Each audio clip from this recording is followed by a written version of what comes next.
Hi, this is going to be the reading for Scorpio for September of 2020. These are general readings, so if your moon sign, if your sun sign, or if your rising sign, or if your part of fortune sign is in Scorpio, or if you have a bunch of planets in Scorpio, then this reading may be for you. It's a general reading, so some of it's going to resonate for you, and some of it won't. And for some people, like a lot of this is going to resonate, and for some people, a moderate amount will resonate, and then for some people, less will resonate. There are, like mathematically, if you look at it, there are over 30% of the people, of the population, have either a moon, sun, or a rising sign in Scorpio. So with that being said, yeah, these are general readings, so they can't, exactly foretell what's going to be happening to every single, person with those Scorpio placements on this planet. It just doesn't work like that. But yeah, for a lot of you, a fair bit of this should resonate. And yeah. But anyway, yeah, this is going to be a tarot reading for September 2020. And I'm also going to roll the astrological dice to see the astrological influences for the month as well. So I'll get to it now.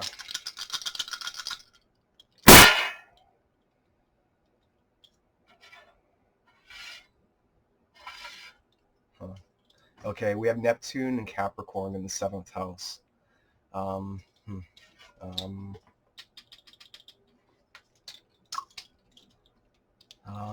Neptune is a highly receptive planet. It's the extreme receptive planet. It represents joining and fusion between like multiple things or ideas. It represents things that can't really be explained very easily.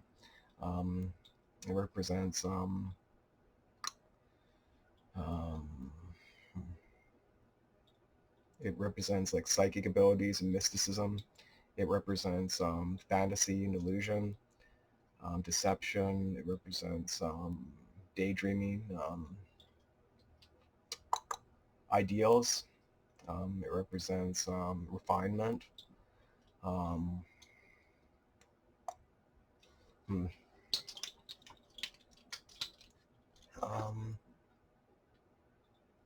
Neptune in the 7th house in Capricorn. Capricorn. The 7th house is to do with partnerships and relationships. It's the house of marriage.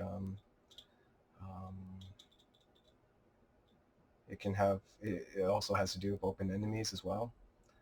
As in enemies that are out in the open, that aren't hiding, that aren't like secret enemies or hidden enemies. Yeah. So it represents like enemies that make themselves known. It can represent that, but the 7th house can represent that. But it doesn't necessarily mean it's going to represent that for all of you.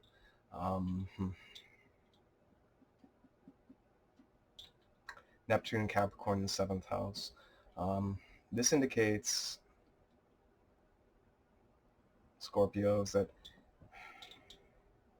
it seems to me that during this month, the 7th house is to do with partnerships, relationships, and all that. Neptune concerns ideals and fantasies. It seems like during September of 2020 for Scorpios, it seems like you're looking for an ideal love or an ideal partner.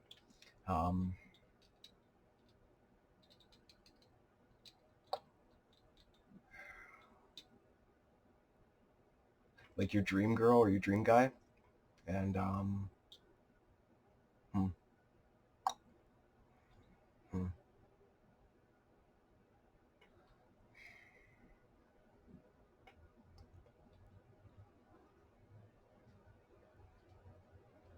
Neptune is in Capricorn in the 7th. Well, this indicates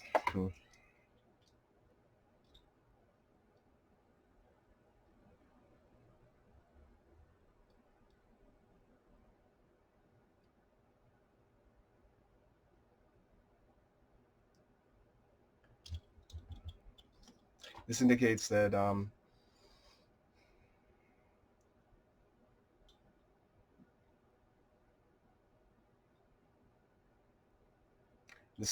you may have troubles with separating your ideals or your fantasies from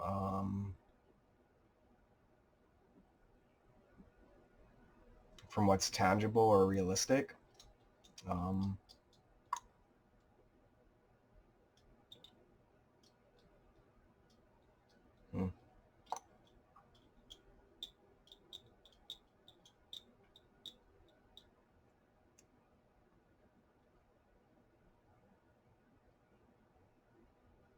It seems like you have a vision of like this perfect partner and all this and this like perfect relationship and all that stuff. And it seems like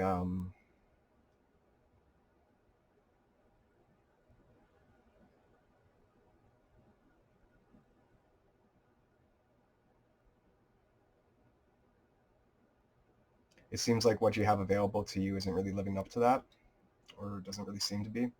Hmm. Hmm.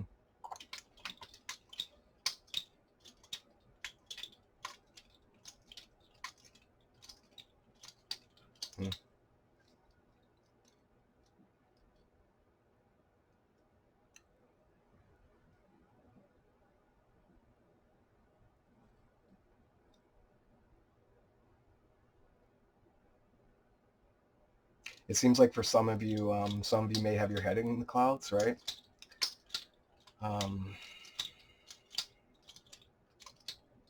Some of you may have standards or expectations, for relationship or partnership that are unrealistic.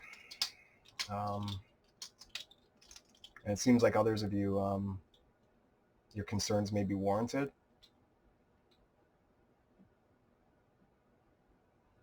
Yeah, that's what I'm getting.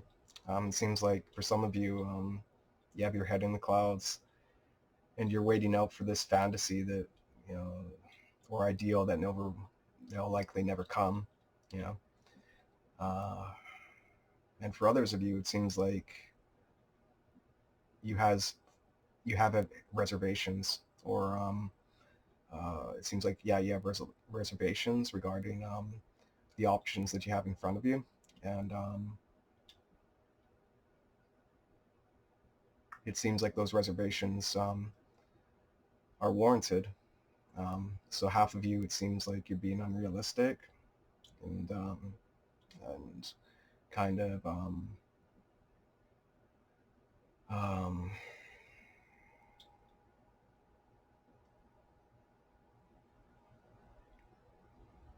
not taking like the opportunities that you're being given.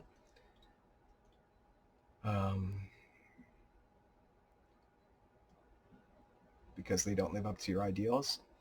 And then for others of you, it seems like you have standards that aren't really being met, and your concerns regarding that are warranted, and it's better to hold out, for something better. Yeah, that's what I'm getting. It seems like there's two groups here. It seems like half of you are under that. Half of you are being unrealistic, and then half of you are being practical and realistic by not choosing to take the opportunities romantically that are available to you. So that's what I'm getting.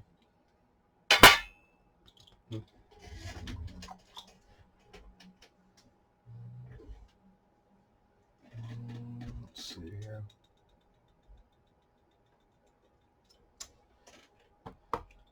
Yeah, why not? I'll use the Witch's Tarot today. Makes sense. I'm doing readings for Scorpions or Scorpions. I was gonna say Scorpio, then I said Scorpion, and then I kind of said halfway in between the words. I don't know. Oh well. But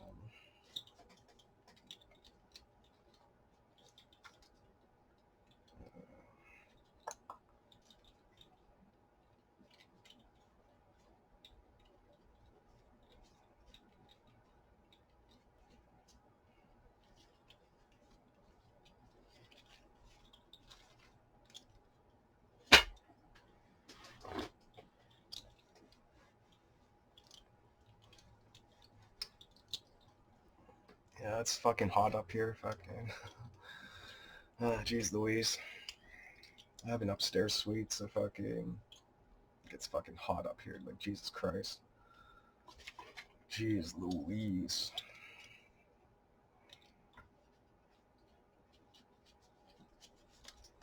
Anyway, yeah.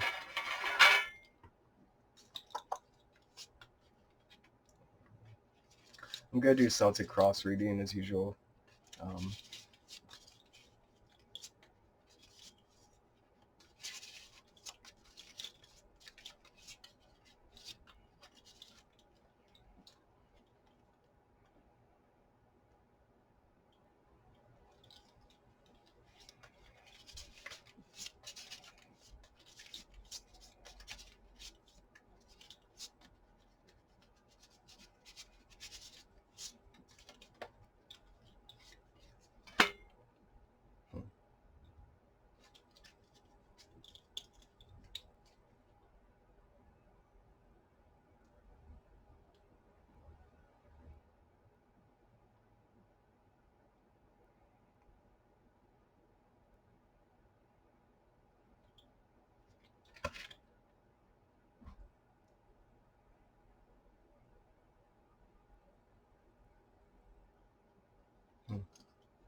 sorry about that. Dropped my cards. Anyway, in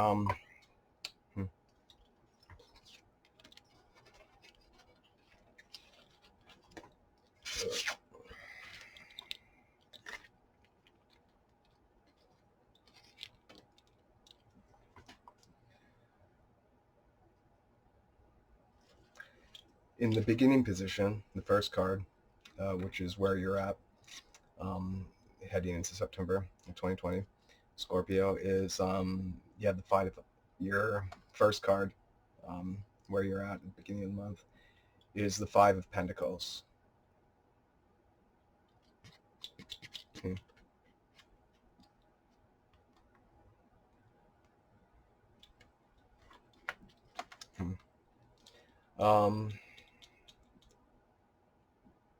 It looks like as though Scorpios, you've been under a lot of stress lately.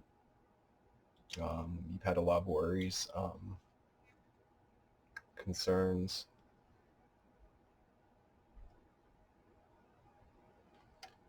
And, you know, some of these worries are, some of these worries could be financial for some of you. For others, some of these worries could be concerning loneliness. For others of you, it could be concerning fears of abandonment, left out in the cold. For others of you, it seems like you're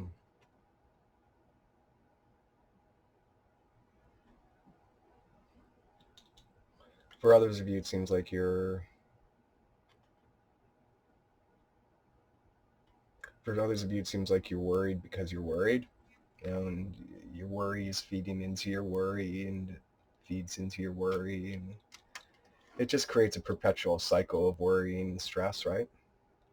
That's never ending, and that's basically based on causes that are long since forgotten.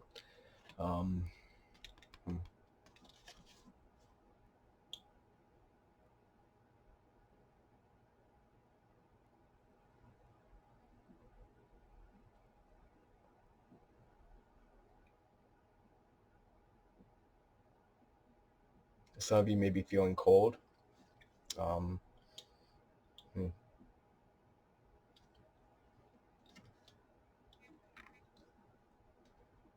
Some of you, your bodies may not be be producing enough heat. Maybe you should exercise more.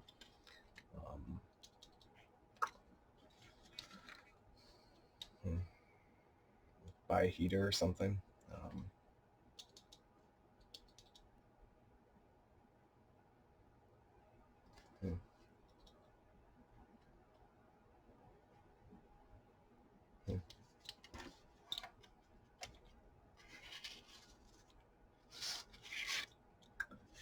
Card number 2, what surrounds you, is the Page of Cups.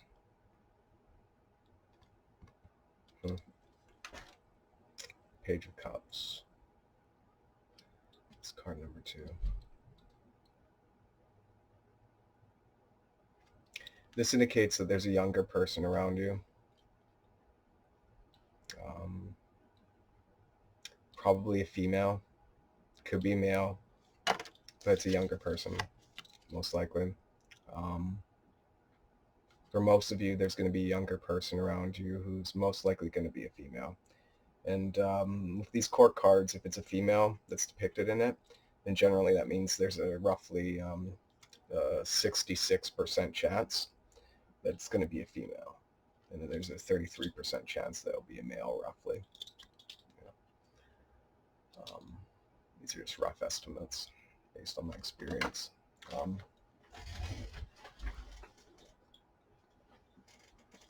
But yeah, it's pretty accurate, I'd say. There's a young female around you for most of you, or a younger person.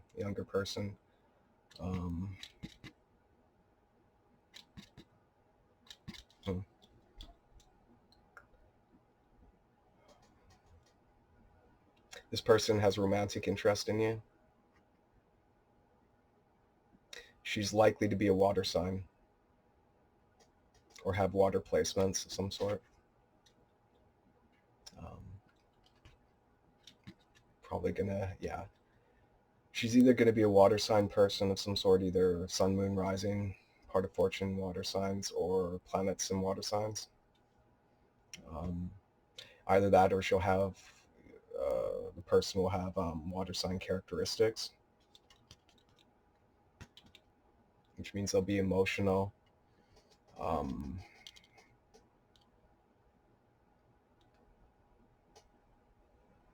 They'll be emotional, sensual.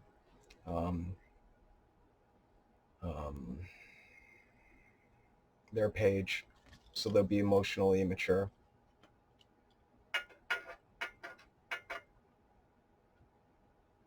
Their emotions are strong, but they don't understand their emotions. They haven't connected to them yet. They haven't really, they haven't spent enough time examining their emotions yet, this person.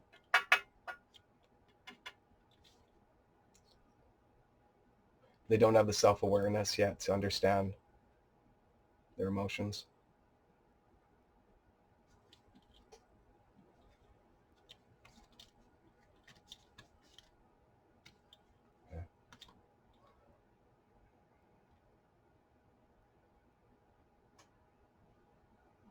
but they're guided by their emotions on an instinctual level. And their emotions are changeable. They're up and down. Their emotions are like the wind. Go one direction and then the other direction, just like that.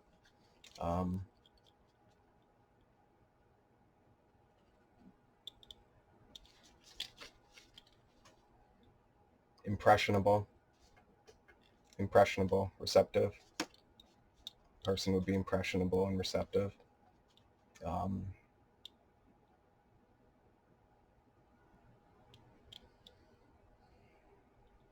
Impulsive, immature.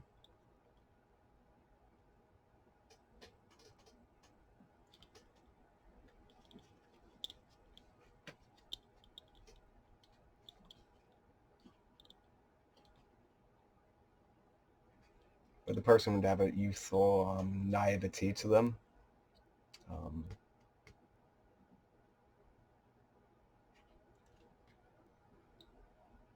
In some cases, even an innocence, but definitely a naivete. Passionate,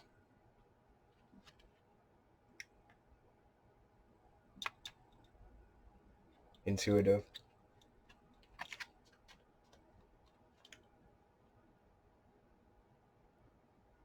but doesn't understand how to interpret their intuition yet because it's just a page. It takes years generally for a person to develop their intuition. A person that's signified by a page, it would be generally a person that's in their teens or early 20s.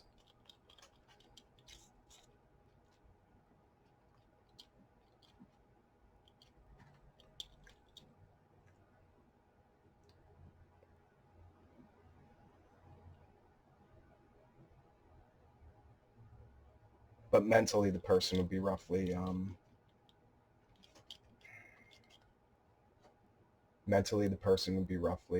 regardless of their age, would be roughly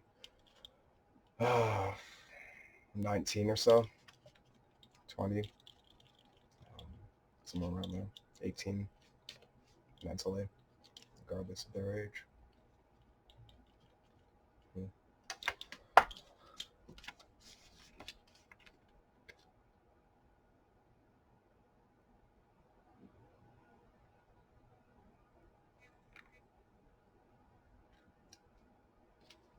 Probably interested in spirituality and like psychic and stuff like that, psychic abilities and things like that.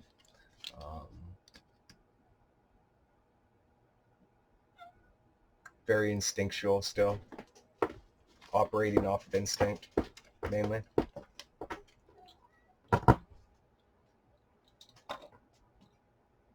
Operating off of instinct.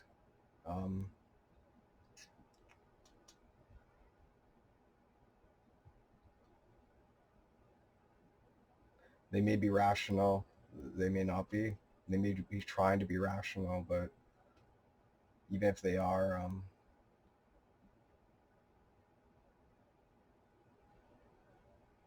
it hasn't been integrated yet with their instincts and their desires and their feelings and their intuition, which means that they're at cross purposes with each other. They're fighting with each other. They're in conflict with each other. Their reason and their emotions, their rational, their thinking, their intellect and their logic and their intuition are at odds with each other.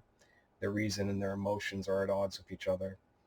And all these things are at odds with each other because they're not integrated yet. So they can come to one conclusion 1 minute, and then, the next they can come to a completely different conclusion. And they're wondering which one is which one is the right one.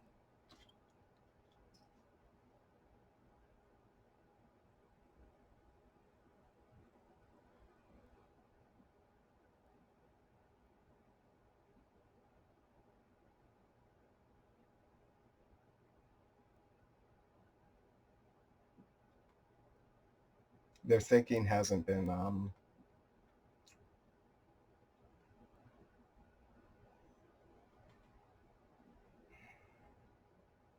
In order for a person to think effectively, they have to create, certain mental patterns, and they have to, build mental pathways and all that stuff.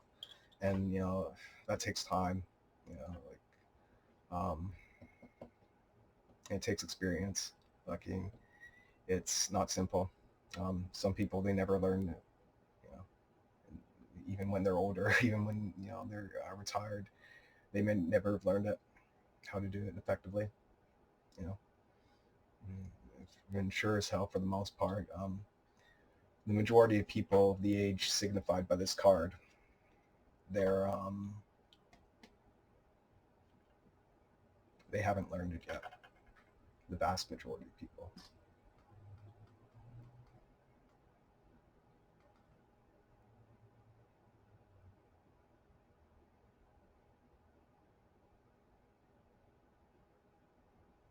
Hmm.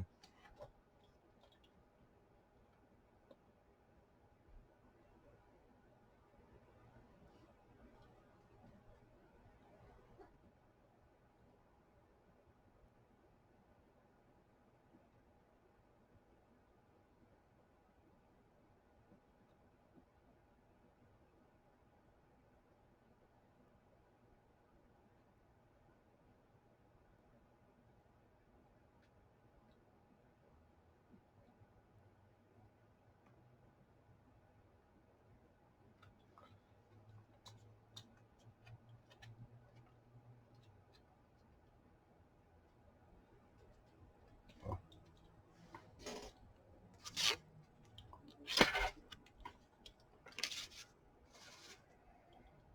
Hmm.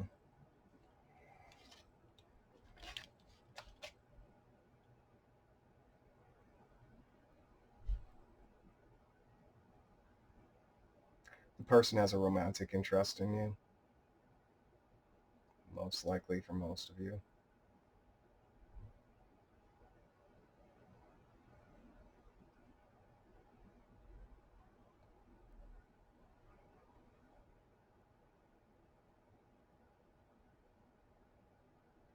Hmm.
The person would be better off letting their instincts guide them than trying to reason or to think or to logically um, process the situation.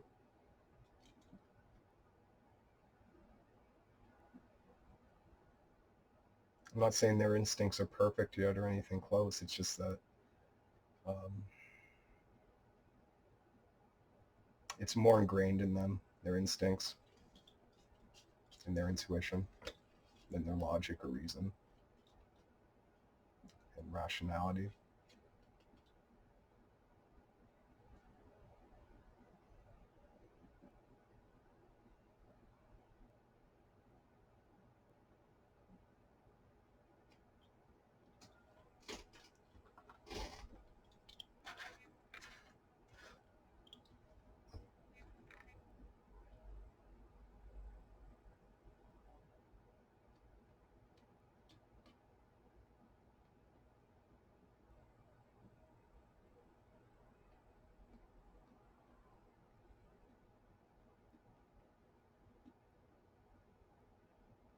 The person,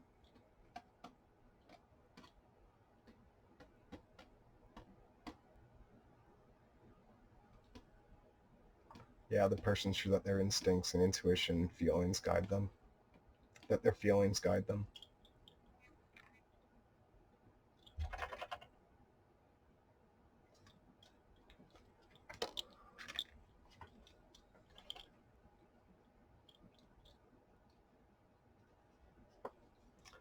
Anyway, the crossing card, number 3, is the Chariot.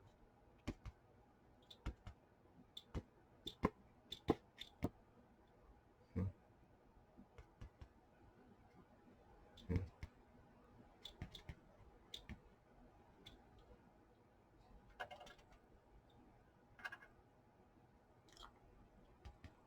Hmm.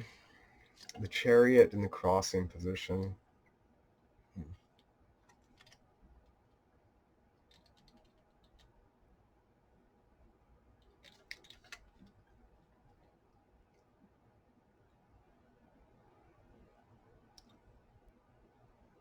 It seems like during the month of September for Scorpios, that a victory is a victory of some sort. A previous victory, perhaps, for some of you, a present victory for some of you, is crossing you, is is is slowing progress for you, or creating problems for you.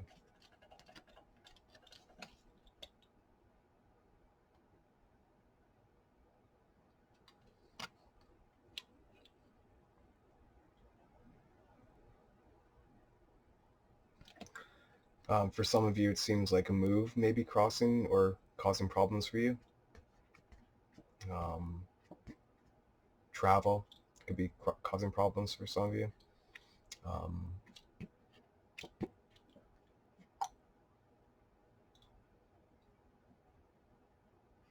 for some of you, your own willfulness and endurance and perseverance and all that could be causing you problems.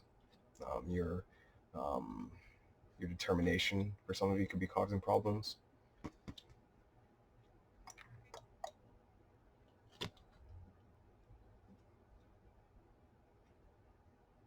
For some of you, it seems like not coming out of your shell could be causing you problems. The Chariot is the card that's attributed to the sign of Cancer, and Cancers are notorious for that.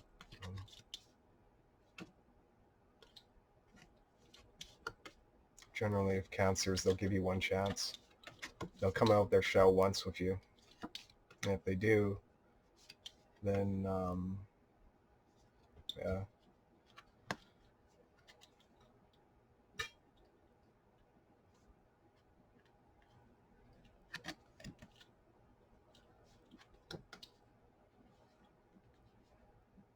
Yeah, generally with Cancers, like they'll come out of their shell once with a person, and then if they if the interaction isn't the best one, then they'll just go back into their shell and stay there. The crab, right? They're sensitive people. My rising sign is Cancer in sidereal astrology, based on constellations. So I understand the sign. I understand all the signs, actually. Studying this astrology for years. But yeah. Yeah, that's what's crossing you during September 2020.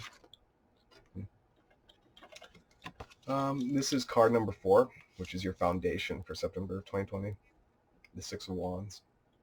This is a good card. This is a good card to have as your foundation. It's a good card.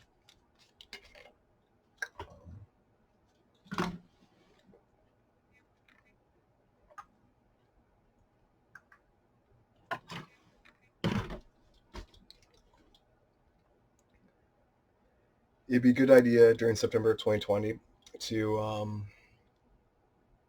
behave like a role model, or behave like you think a role model should behave. Yeah.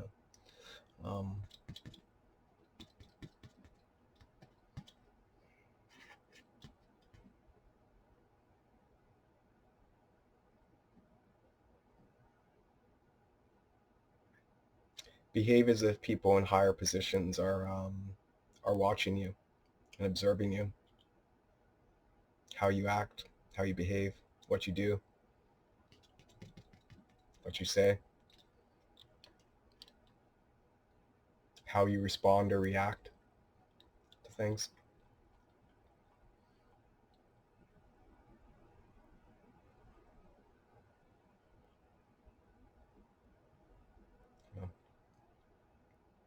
Practice what you preach.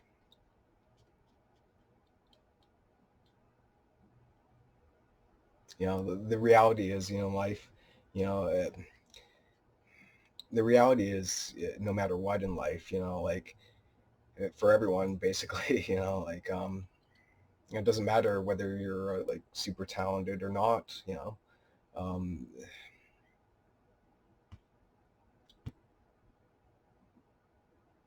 or what your position is. The reality is, for most people, there are going to be people out there that are going to hate you for whatever you do. And there's going to be some people that are going to like you and love you too, right? So,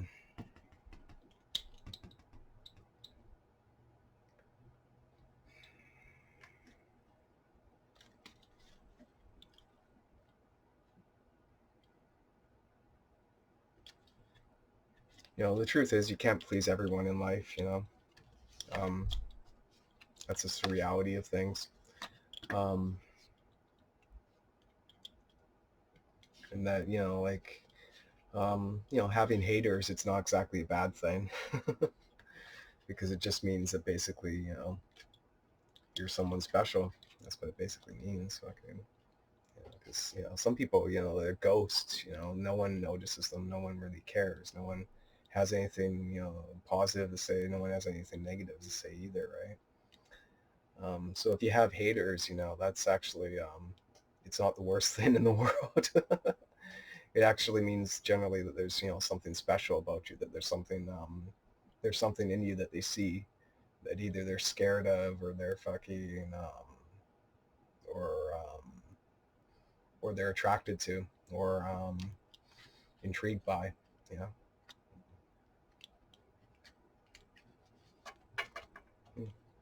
Um, the reality is that in life, for you, like Scorpios and people in general, um,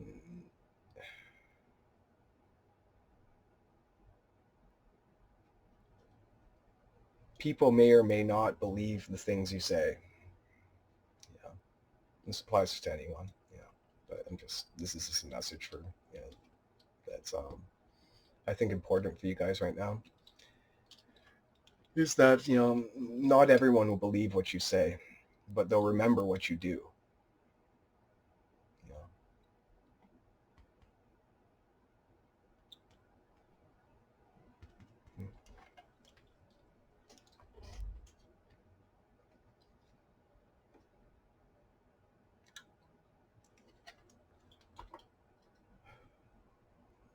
Try to be your ideal self during the month. You'll get better results. Um, going into September 2020, we have the Sun. The Sun is a very positive card. It's probably it's considered by many the most positive card in the deck.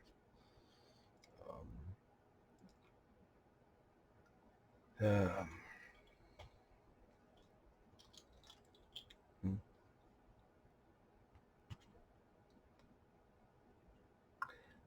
this indicates that this is card number 5, which is the past, the energies that are leading to this situation, to September.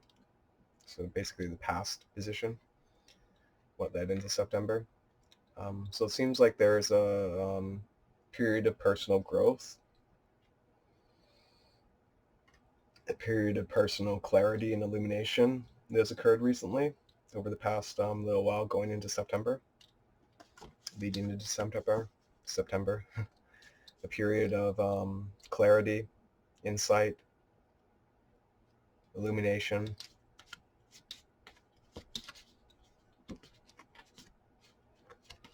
self-awareness. The sun is generally represented as having a child in it.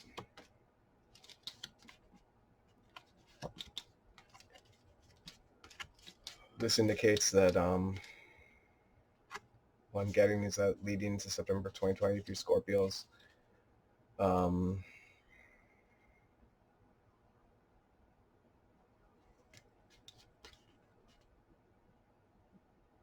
leading to September 2020,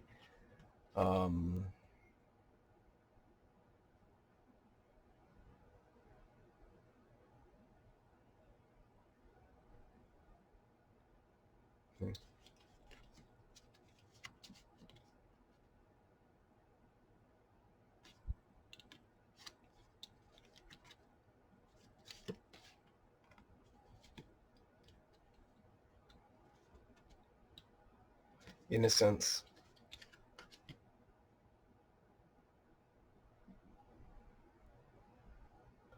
there's a past period of innocence that's led to the present situation.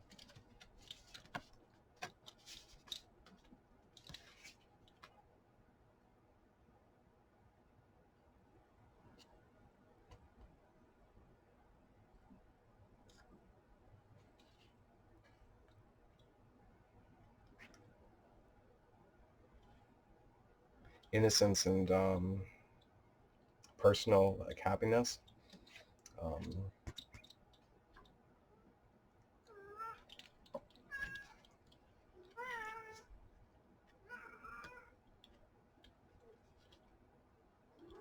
Inner peace, contentment.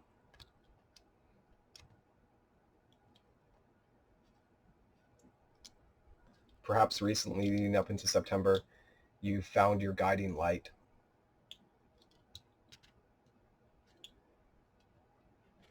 And now it's illuminating the way for you.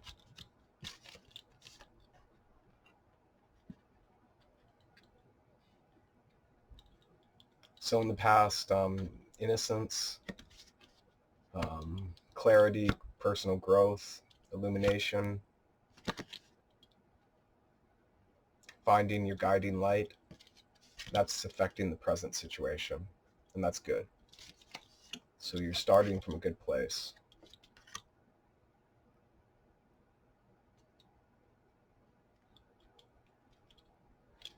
For the most part. But there is worries right now. Like I said, with the first card being the Five of Pentacles, there's definite worries and anxieties right now for you, for most of you, or for a lot of you.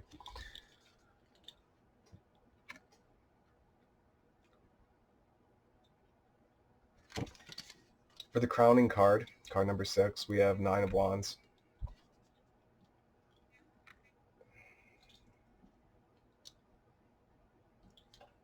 Huh.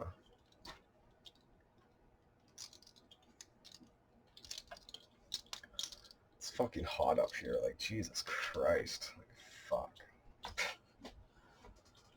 Oh, it's hot up here.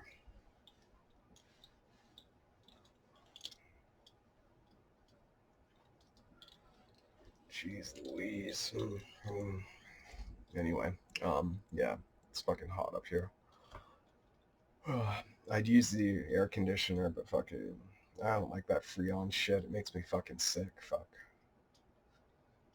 When I used it fucking last, which is like 4 or 5 years ago, fucking, it fucking, oh, I was like, whoa, it's so cool in here. It's awesome. Fucking, it's a really hot summer day, right? And then fucking, like, I was, oh, it's so cool, you know, that's awesome. Like, it's the best thing ever, right? And then like half an hour later, I was like, fuck, I'm feeling sick. Like, fuck. It's all the Freon. Fuck. You know, like, fuck. Yeah. I don't like it. So I don't use it. Go away. Go away, Lucky. Maybe that's why he likes to scratch my chair, because fucking he's so fluffy and furry that fucking it's hot up here right now. Summertime, fucking. He's just like, fucking, I'm just gonna scratch this motherfucker's chair and fucking, yeah. Because I'm fucking hot and furry and fucking, yeah. I ain't built for the summer, man. Maybe. That's what's going through his head, I don't know. Either way, fucking, huh. Card number 6, what crowns you? It represents an energy or a potential that fucking is a potential. It's something that's up in the air. It's something that's fucking may or may not happen.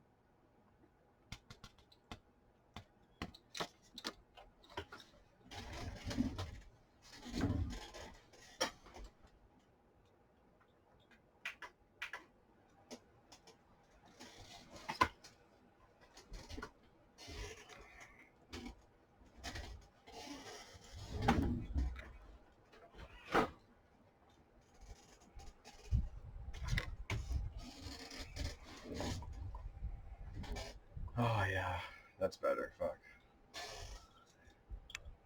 Oh yeah, that's better. Jesus Christ. Oh, that's better. Anyway, we have the Nine of Wands as the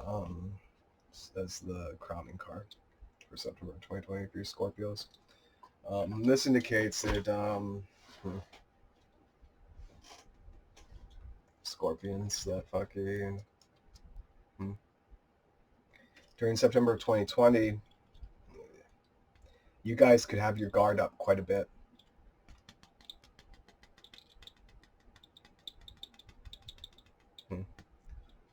You could have your guard up quite a bit.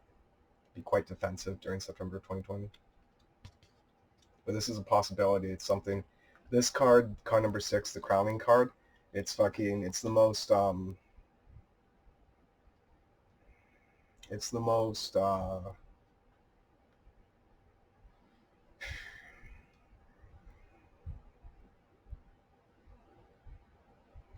it's the most,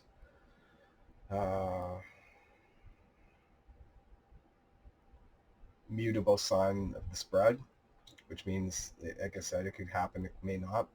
So some of you you could be quite guarded and quite defensive during September 2020.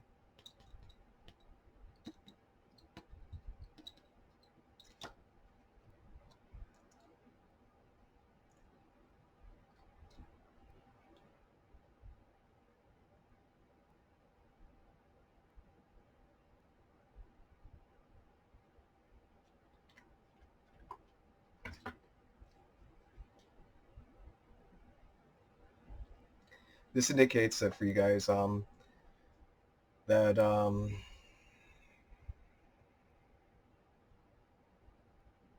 with the Six of Wands is the foundation card, and the Chariot being the crossing you card. This indicates to me that during September 2020, it's important for you guys to pick your battles wisely. Some battles, you have to fight, right? But some, there's no point. It's just fucking, even if you do fight and win the battle, fucking, it's just a hollow victory anyway. It's just a fucking, it doesn't do you any good, really. It just, wastes your time and your energy. And create, more problems for you, fucking, more problems than you would have had you, had you not fought the battle, that particular battle to begin with, right? So pick your battles wisely during this month.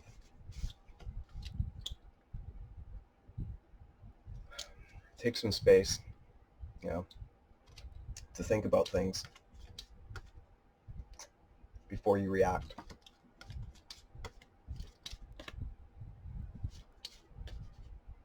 Think about whether, if a battle comes up or a potential battle comes up, then by battles, I mean, any kind of conflict, whether it's, gossip or responding to gossip or fucking responding to bullshit or whatever, fucking, or, more serious battles for some of you or whatever, right? And some of these battles may be intellectual, most of them are going to be intellectual or fucking, or,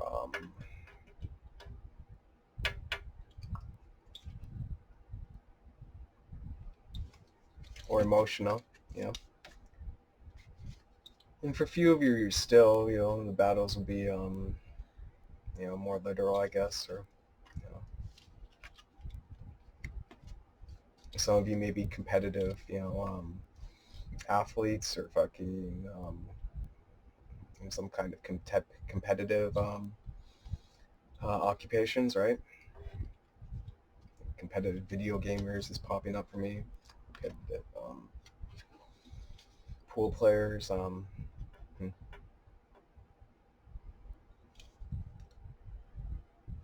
Choose your battles wisely.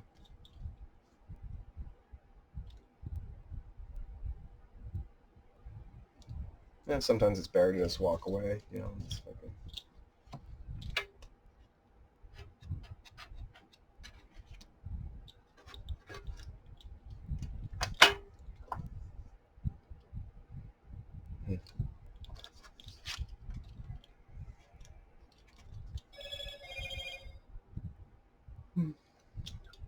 For the near future card, we have the Five of Wands.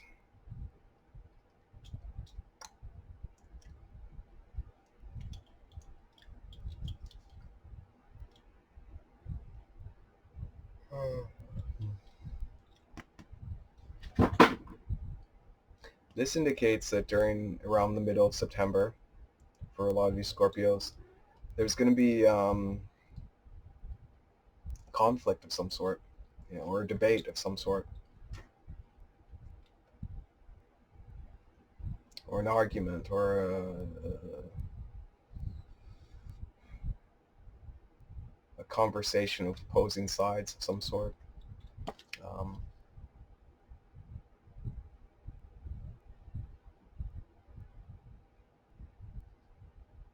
Competition of some sort.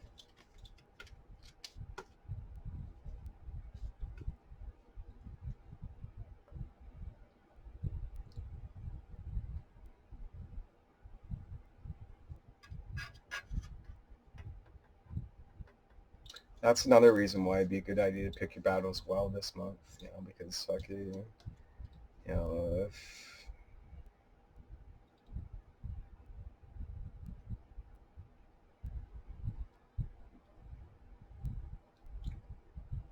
because you want to have the time and the energy to, to defend yourself if you have to, in the situations where it's important that you do, right?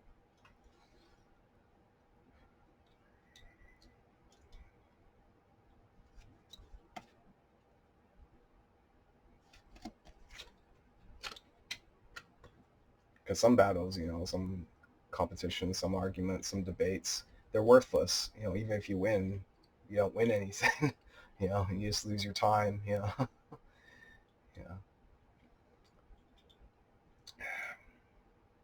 Yeah, if you lose, then fucking, you could lose, a lot, considering that, if you win, you gain nothing. But there's some, battles. There's some, and by battles, I mean debates or arguments or conflicts. They could be petty or they could be more significant. They could be competitions of some sort. They could be fucking whatever. They could be competitions. They could be sports or arguments or rivalries or whatever, or just two people that have different viewpoints on things, or two people that have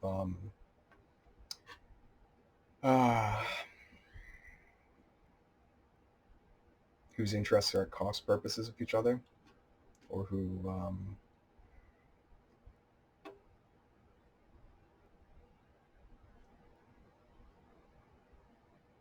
or two people where one person, they think they're justified in causing harm to the other.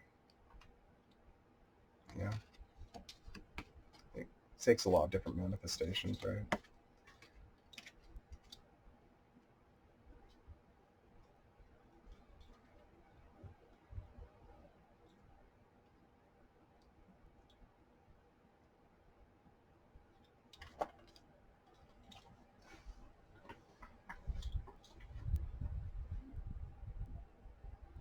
Yeah, like I said, know which battles, know which conflicts or which arguments or which debates are worth fighting, or worth standing your ground, or worth defending yourself, or worth standing your ground in, and which are not.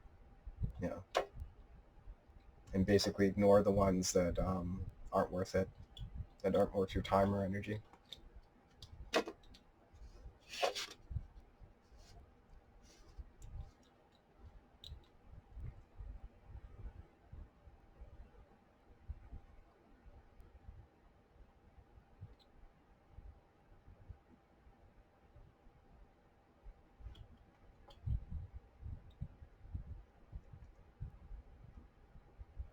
Um, this is card number 8, which is the Six of Cups. It's how you should present yourself during September of 2020.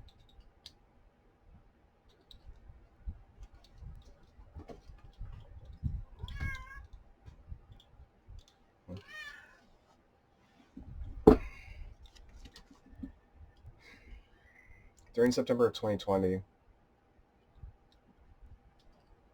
Scorpios, you should present yourself as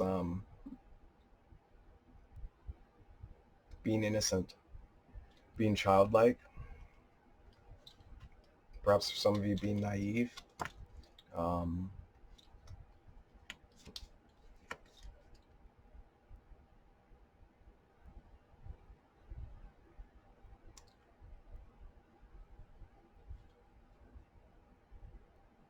some of you should present yourself as having like a fresh slate or a fresh start. You should present yourself as being open to new experiences, perhaps, for some of you.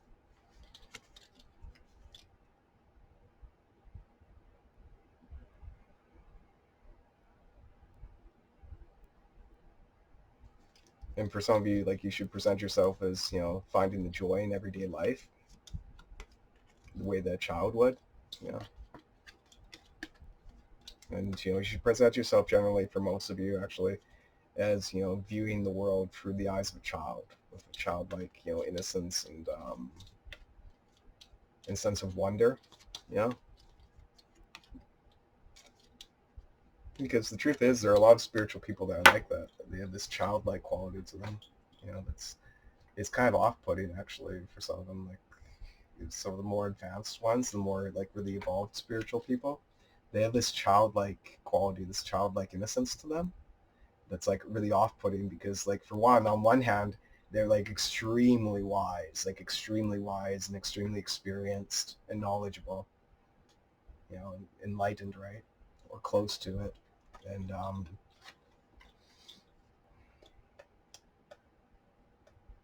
and on the other hand, they have this like childlike joy and innocence and wonder about the world, you know. And it's off-putting for people because most people, they're not really used to being around like a spiritual person or a very like enlightened person or stuff like that. So they see that, and there's like some people, there's like they'll underestimate the person because they think that the person's naive and can easily be manipulated, right, or deceived, right, and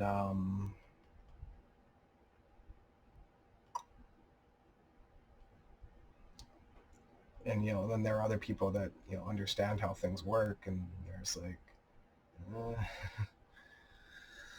you know and they don't make that they don't make that mistake, right. Hmm. Like for instance, like, think of Yoda from Star Wars, right. He was like 900 years old.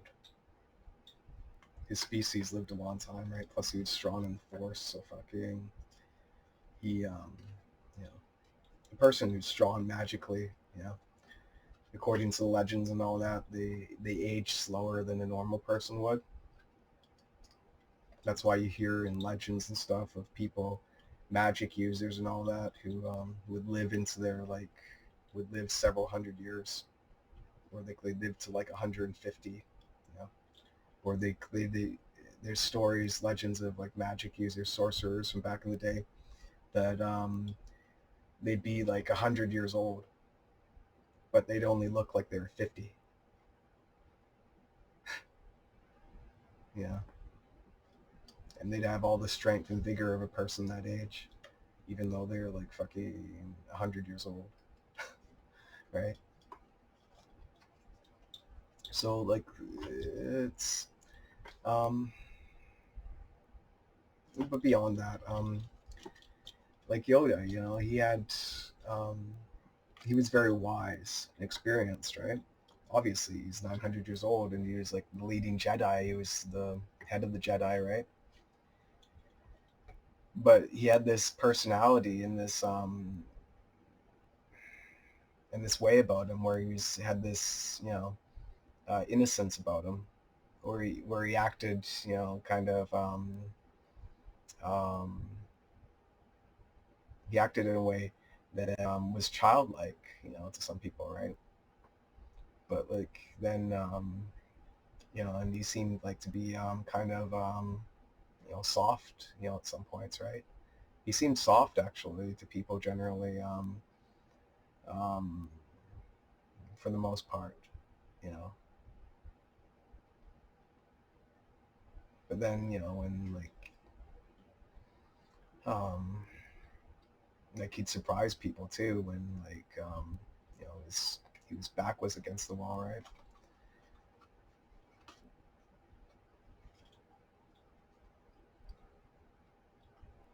Because, you know, he did have a big heart, and he was a good person, and he was very caring and empathetic and compassionate towards others. He was like, he treated everyone well. You know, it didn't matter who they were, really. Like um, but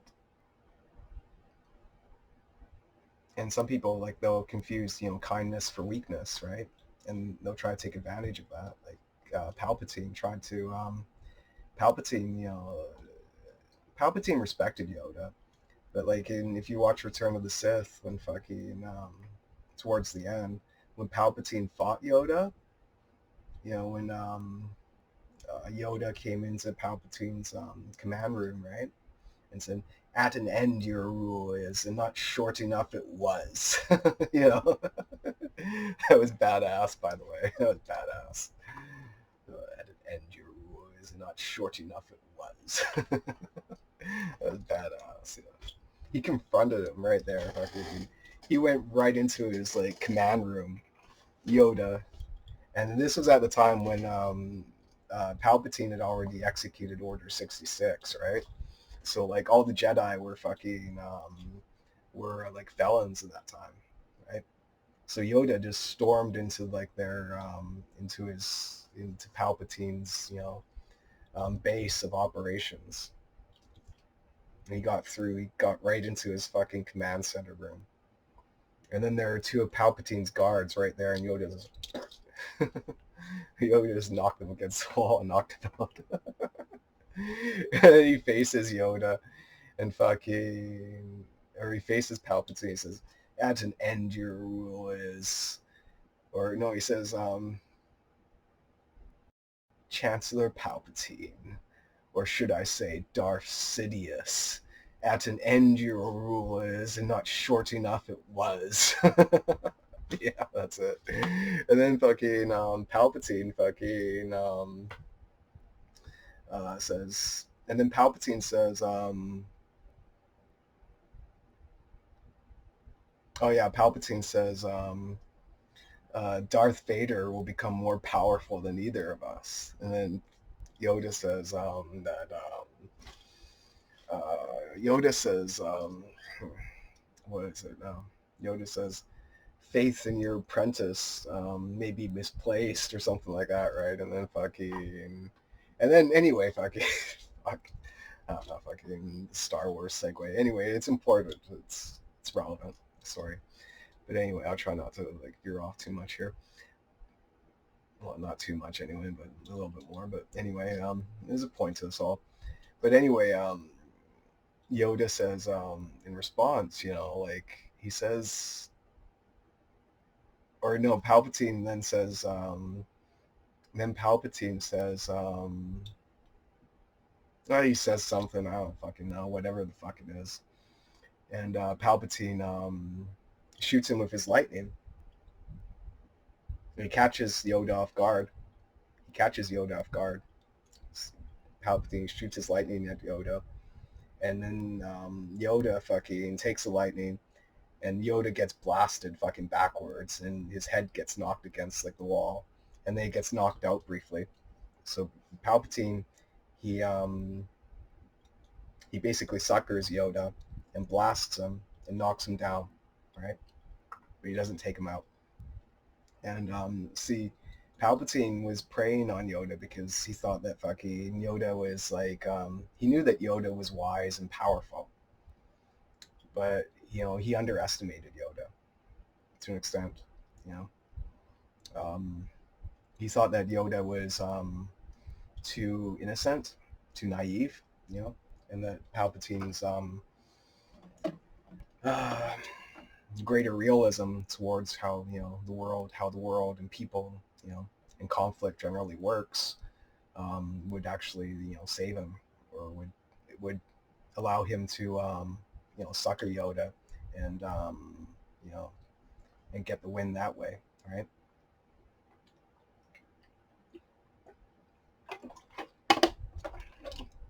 Because Yoda acted like a kid, right? But then, Yoda gets up, right?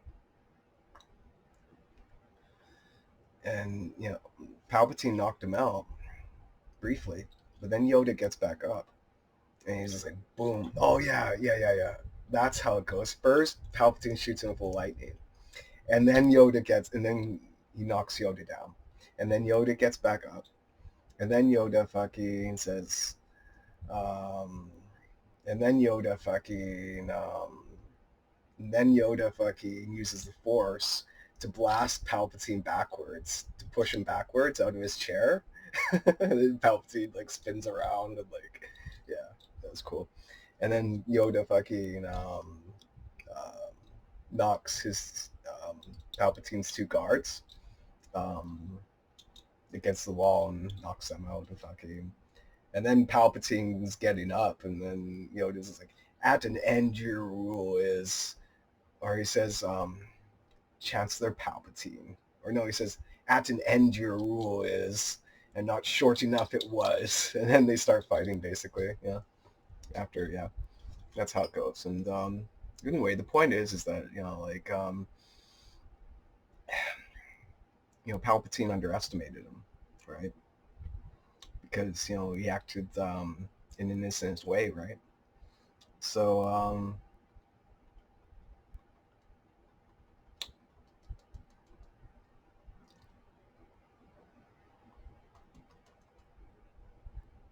holy fuck, that's interesting. It seems like based on like with the sun in the previous position, with the sun in the past position, and the sun represents younger people and innocence, and with the Six of Cups representing innocence and naivety as well, younger people, in the presenting position, how you should present yourself.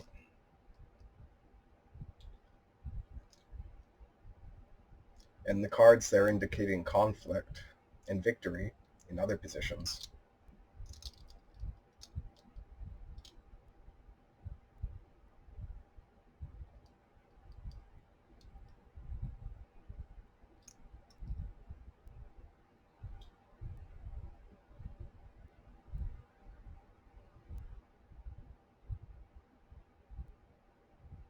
It seems like leading up into September, for some of you Scorpios, like it seems like you may have been underestimated based on um, other people thinking that you're naive.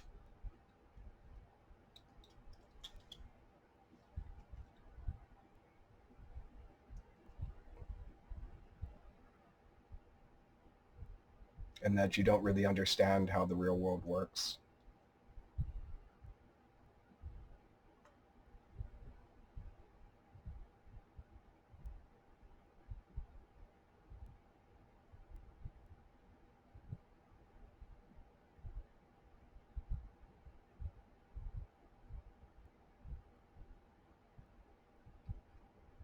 It seems like leading up to this month, um,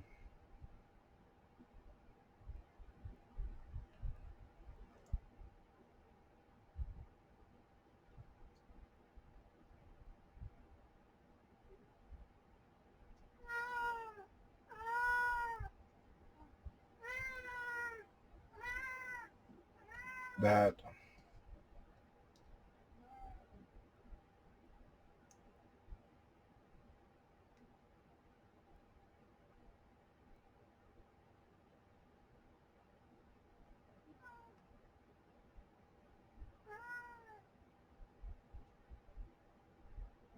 some of the conflicts are due to the belief of others that if they fight dirty against you, that you wouldn't be able to deal with it or defend against it.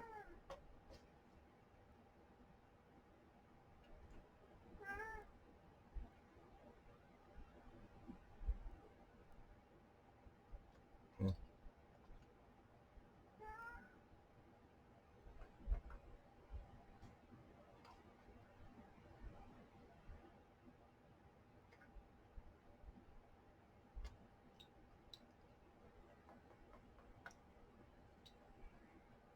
But that doesn't mean that you have to respond in kind.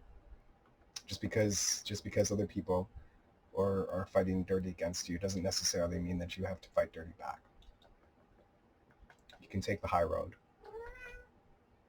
And that's what the cards here are indicating. It indicates that some of the conflicts that you have, people underestimated you. They thought you were too innocent. They thought you were too naive.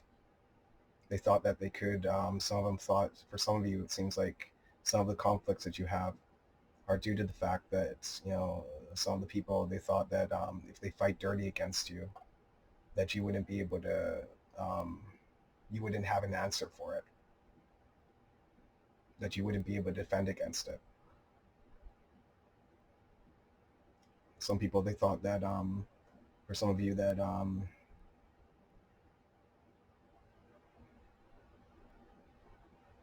for some of you, they thought that you wouldn't,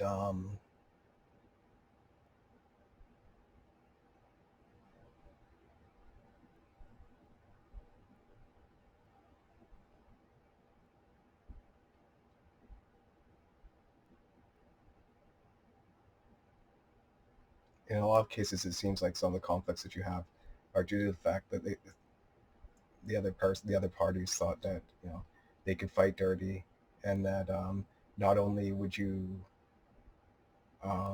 not be able to fight dirty back, but that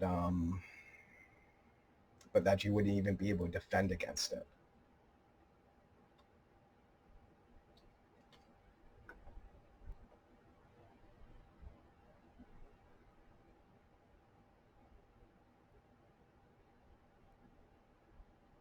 And based off these cards, with the Sun in the prior position and the Six of Wands in the foundation, and this being as the how you should present yourself card, it seems like for most of you, you haven't fought dirty back. You haven't responded in kind. But that doesn't mean that you haven't defended against it. You're Scorpios, you're ruled by Mars. You know, you're you know how to defend yourselves. You know, and it seems like based on this reading that you've been defending yourself for the most part in a pretty fair way,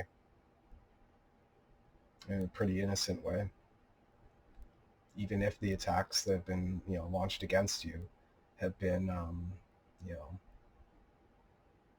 unfair themselves and dirty. It seems as though you've wrought, like for the most part, you've responded in a fair way, in an innocent way. You haven't lowered yourself to that level, it seems like, for most of you. But it seems like I said, there's some debate in the air with this, with the cards that are in here. Debate or, potential conflict of some sort during September. So, with the previous cards and this one, it seems as though, it's important to, maintain that, because, Scorpios may underestimate you and think that, um, that if they fight dirty against you, that you won't be able to defend yourself. But, and while it's true, it seems like you haven't been, fighting dirty back. That doesn't mean that you don't know how the world works and that you don't understand, the games that, can be played, by others, right? It seems as though, it seems like you've been defending yourself well. But it's important that you keep your moral high ground. And, you keep taking the high road and, don't lower yourself to that level. Don't lower yourself to, underhanded tactics or deception or, things like that.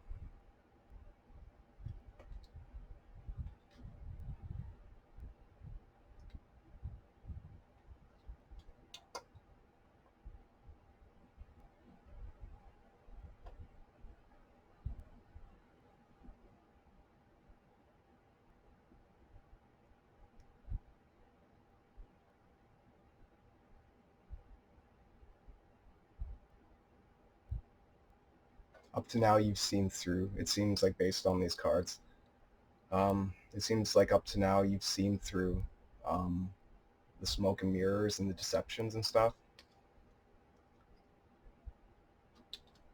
that have been presented to you by others, and you've been able to navigate that still, and you've been able to do so with honor and dignity, and while still being able to respect yourself and look yourself in the mirror at the end of the day, right? Keep doing that. It's important.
Card number 9 is how other people see you during September 2020.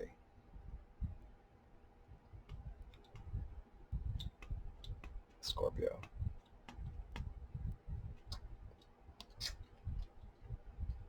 We have the Two of Cups as the card here. This indicates that during September 2020,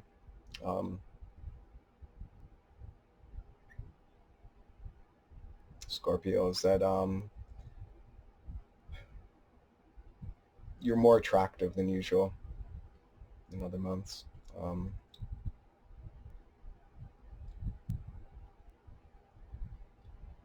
During September of 2020, it's likely that you'll have multiple options in terms of like people that are romantically interested in you. It seems like more people are going to, yeah, it seems definitely that more people are going to be romantically interested in you than usual during this month. Some of those people may be in love with you. Because the Two of Cups, one of the primary significations is love. As you can see, it's between two people, a man and woman here. As you can see, they're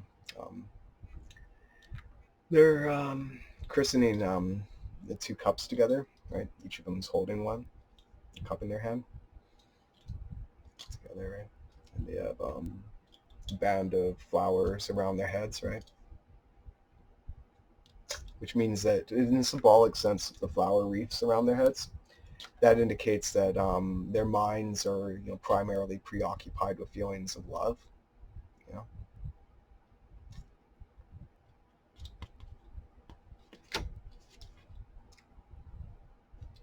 You have multiple admirers this month.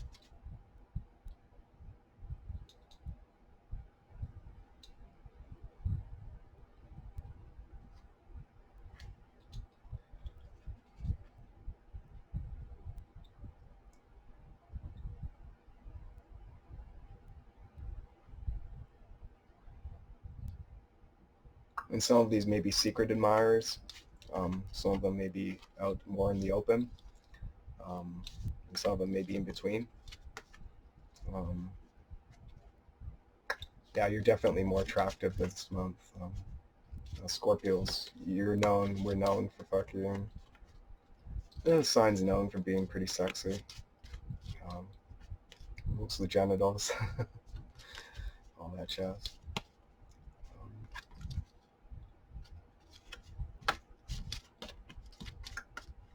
Personally, most of my planets are in Scorpio, so I understand the sign quite well.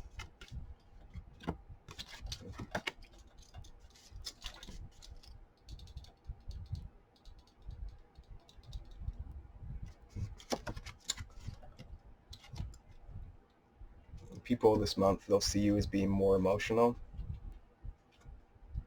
And that's not in a bad way. They'll see you, it's likely with this card, the Two of Cups, because the Two of Cups is one of the more positive cards. One of the more positive Cups cards, for sure. And the Cups cards are quite positive, actually, so there aren't really a lot of bad ones.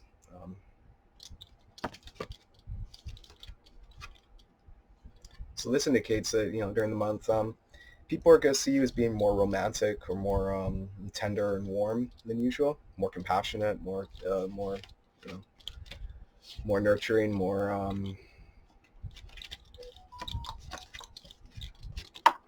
romantic, more open, like more vulnerable, more open to romance and all that. Because in order for any kind of romance to happen, the person has to let their guard down. They have to show some vulnerability, right? And if that's not shown, then there can't really be any kind of romantic exchange happening, right? It's just so it seems like during the month, people see you as perhaps letting your guard down to an extent.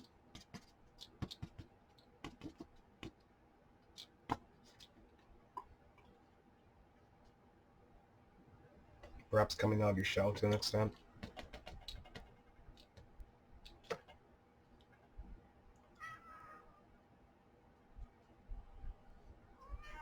And that could be contributing to an extent, to what extent, to some extent, to making you more attractive this month, right?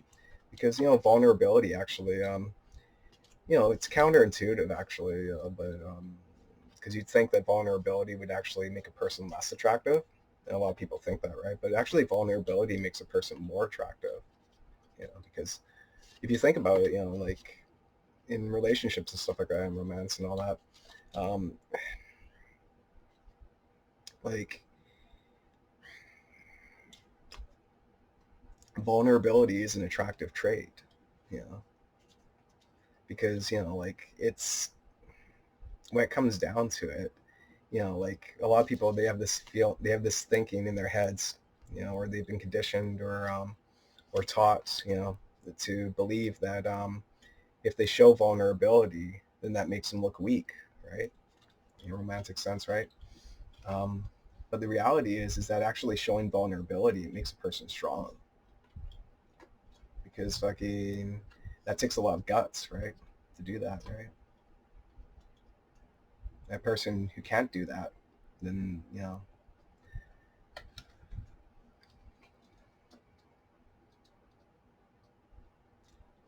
then they're scared to an extent, right?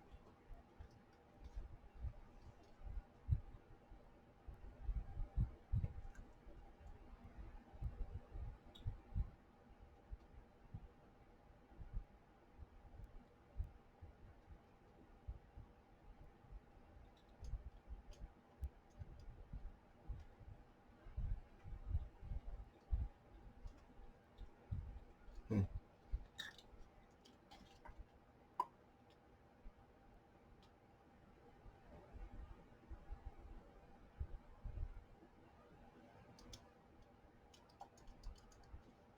What I'm getting for you Scorpios is that fucking during September 2020, it may be an idea to do chest opening poses and stuff, and like yoga and stuff like that. Heart openers, like back bends and stuff like that, to kind of just get your chest fucking more loose and more open, right?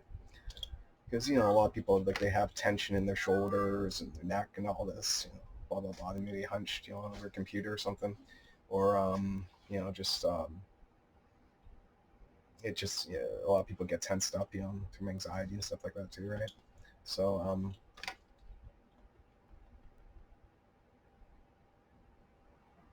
it'd be a good idea to, you know, practice chest openers and back bends and stuff like that to kind of get that region more supple and more open, and that way, in a theoretical sense anyway, in a spiritual sense, there's the belief in yoga circles and that if you do that, actually it opens you up more to receive love, or to have better relationships and stuff like that, because it basically opens your heart. Yeah, that's what they teach in yoga anyway. You know, and that's what they taught me in yoga school. I trained to be an instructor. But yeah, it's uh, yeah, because they say that actually, like in a symbolic sense in yoga, it's believed a lot. Actually, a lot of the instructors believe this, that and if a person's really tight, you know, up top in their chest and their shoulders and all that, that actually they're going to have a hard time. They're going to have a worse romantic life or a worse love life than the person who's more loose up top and more that has more range in their shoulders and less tension and in their chest and shoulder area region, right? And that's because like the heart chakra, it's right up here, right? So, you know, if this whole region, the shoulder and chest area, is the region that encapsulates and surrounds directly the heart chakra, right? And the heart chakra, obviously, it represents love and romance and stuff like that, right? So a person with these regions, you know, all tensed up and tight and all that, then they're going to have a hard time receiving or giving love, you know. So for you guys, during the month, it'd be a good idea to work on that. You know, it's the chest openers and stuff like that, and back bends and stuff like that, and just to kind of get that region more supple and more flexible and more loose and more relaxed.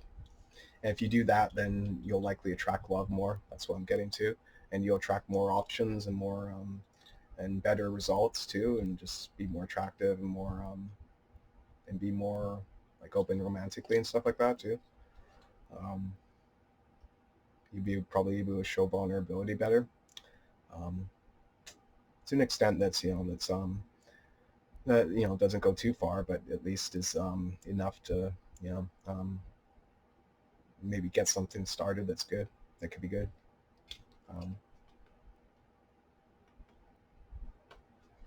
Yeah, that's what I'm getting from that. How people see you. So people during September 2020, for the most part, they see you in a positive light, Scorpios, because this is a positive card, and you're gonna have a lot of options. You're gonna have some secret admirers. You're gonna have some that are in the open. You're gonna have some that are they're somewhere in between. Um,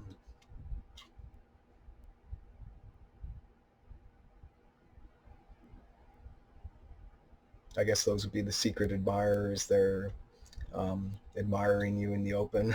I don't know, right? But yeah, you're gonna be more attractive this month. Um,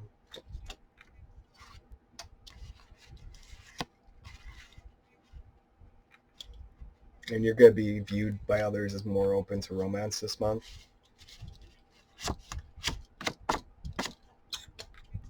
Chest openers, back bends, stuff like that. Work on it, especially if this region's tight. And if you're looking for, romance or relationships with that stuff, then work on those, I'd say. Yeah. Um, yeah. You'll get better results if you do that, especially, yeah, if you're tight in this region. Because I would say there is a correlation between it. Like I said, I trained to be a yoga instructor myself, and a lot of them believe that there's a correlation between tightness up here and an inability to give or receive love, or to have um, healthy relationships, or to have relationships that actually last and kind of that are meaningful, right? Because some people, yeah, it's one thing, just having relationships. It's there are lots of people, they have relationships, and there's like it's one crappy relationship, and then another crappy relationship, and then another crappy relationship. It's just like, is that really successful? I don't know if I can. To be honest, in a lot of those cases, for those people, like it just does more damage than it does good for the person. You know, sometimes it's beneficial. Sometimes it helps. Sometimes it depends on the person. It depends on like their characteristics and the circumstances of the relationships, right? In the circumstance of the people that they're in relationships with too, right? There's a lot of variables, right? And different personality types and stuff, all that. But for the most part, like that's pretty unhealthy too. Like it's just one person and another person and another person and another person. It's like fuck. It's just it just doesn't really go anywhere. And it doesn't if you take that person that does that and you take them like a year or two ago, you know, are they really any better off now than they were back then? What has the experience done for them, right? It's just um, hmm. So it's not relationships. They're not just about like um, jumping in there and dating this person, then dating that person, then dating that person. And it it depends. Like when it comes down to it, at the end of the day, it's about having significant connections too, rather than just having like I guess that strategy that I talked about, where you're just dating, and none of them have any meaning to them, right? I guess that would be like the strategy of quantity over quality, right? And I'm not gonna. The reality is, that's not it's not the that sure as fuck isn't ideal either. That isn't ideal, obviously, and that can do more damage to a person than good, but at the under the and other at the other end of the spectrum, there's the types that kind of you know they're searching for this ideal or this fantasy, you know and if a person doesn't live up to that fantasy or ideal, then they'll just discard them, right? And they won't even bother, and they'll just keep waiting and waiting and waiting, for the ideal or the fantasy. And then it's just fucking that's a waste of time too, because it's just fucking because at the one hand, and it's two ends of the spectrum, right? At the one end, you have, or at the one end of the polarity, you have the person who values quality, and at the other end of the polarity, you have a person who values quantity, right?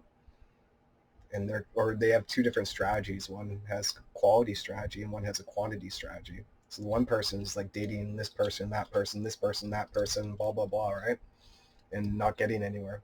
And then the other person, you know, may be holding out for, some ideal or some fantasy that, that they're never going to get, you know.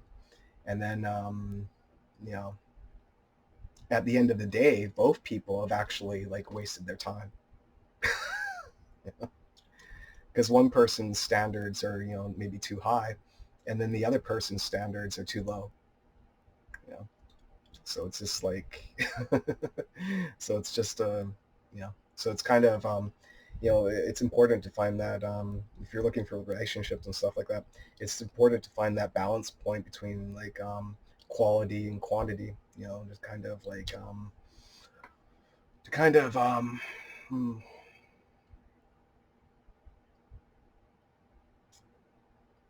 um, maybe give people more of a chance. If you're at one end of the spectrum, and then if you're at the other end of the spectrum, to maybe like um, you know to not to maybe like be alone for a little while and to kind of just chill out and fucking find some equilibrium within yourself, or to just fucking um, or at the very least try to go for a connection that's maybe more significant or more substantial or more um,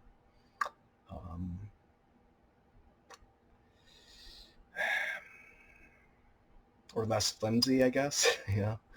Yeah, yeah. It's yeah, it's the reality is, it seems like love is a big, and romance is a big theme for this spread. Actually, fuck, we have a lot of cups cards here. We have a lot of cups cards. We have one, two, three, four. Yeah, we have 4 cups cards. That's a lot. Um, and the 7th house, we have Neptune and Capricorn in the 7th house for the astrological influences, and the 7th house primarily represents relationships. So there's a big theme of romance and relationships in this spread. Pleasure, um, attraction, those kind of themes. Because cups, represent those things. They represent in themselves. Cups, the suit, it represents romance, love, pleasure, stuff like that, right?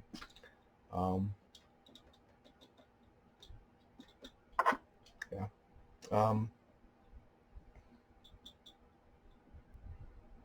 Hmm.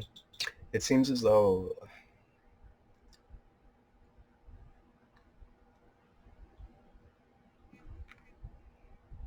hmm,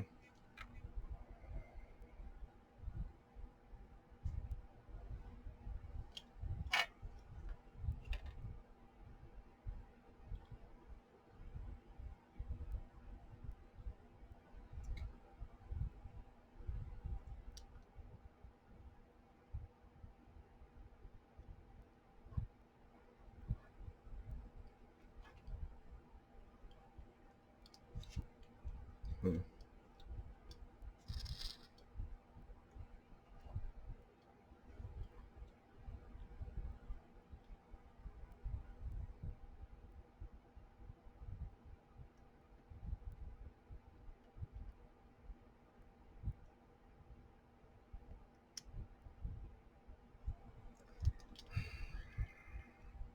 hmm. It's about to come to me. Just wait a second. Um, I had a good insight there, actually. So I took my time, then lost it. Hmm.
I lost it. Fucking. Hmm. Hmm.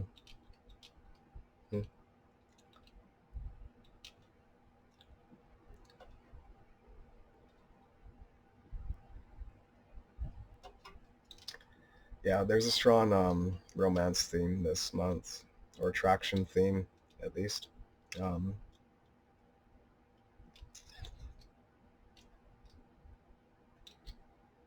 it's important. It seems like, yeah, this is okay. I got it now. I think I got the gist of it anyway. Um, it's important this month um, that you're more attractive than usual this month. It's important that you have. It's important that you consider your boundaries. Yeah. Everyone has to have boundaries, right? Um, um, but like the reality is, some people, their boundaries are too low, right? And for other people, their boundaries are too high. So it's important that your boundaries are balanced, and you have fair boundaries, you know, rather than boundaries that you know may let all kinds of riffraff in, or boundaries that may you know leave out people that have potential, right? Um, it's important that you examine your boundaries this month romantically, and to make sure they're fair, whether you're in a relationship or not. Um, yeah, make sure your boundaries regarding your relationships, your romantic life are fair and balanced, and not too rigid, and not too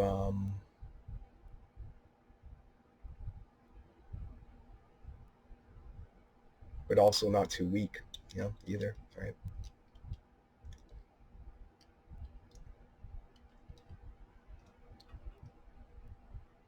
Mm. For card number 10, we have the Five of Cups. These are fears. These are your fears regarding the situation.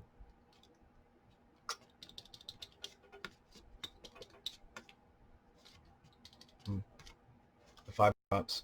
What does this indicate? Um, hmm, um, hmm.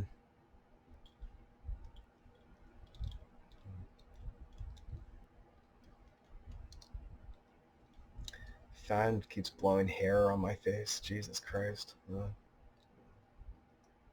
Ah, I have cats, so yeah, that's why I don't like about fans. Uh, Jeez Louise. Hope I got all of it. Ah, there's another one. Yeah, ball of hair. You can see it. Ah, there we go. Oh, oh, it's more. Fuck. Jeez Louise. Oh, itchy.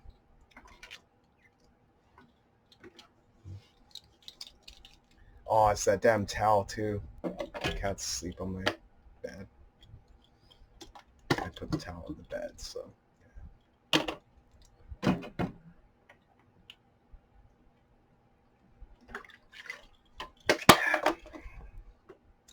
Well, you learn something new every day, right?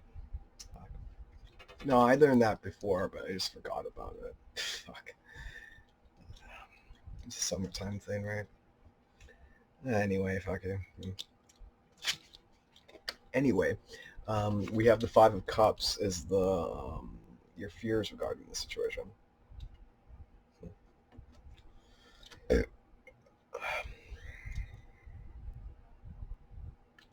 It seems like Scorpios during September of 2020, your biggest fears are regarding regret, disappointment, loss,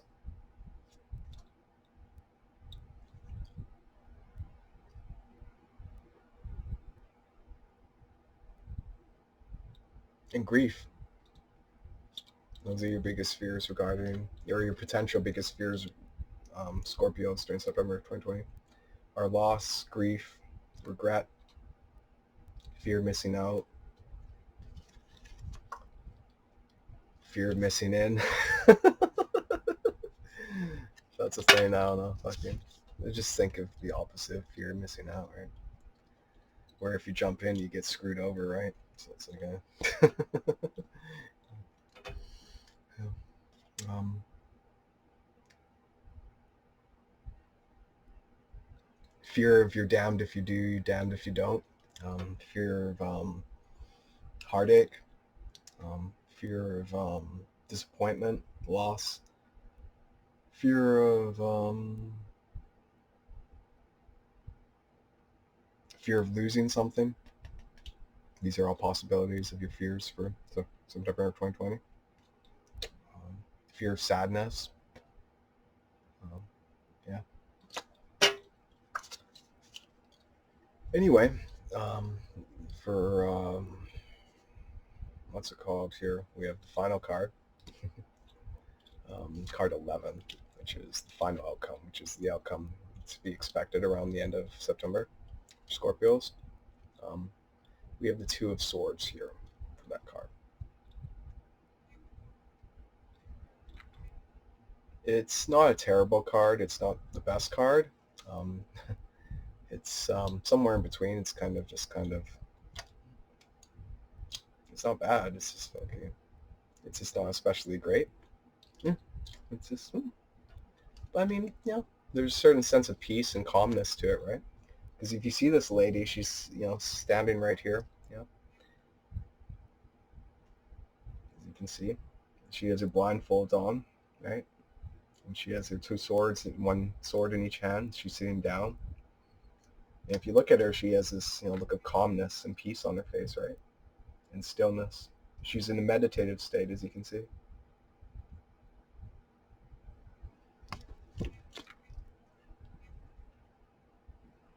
But she is guarded, right?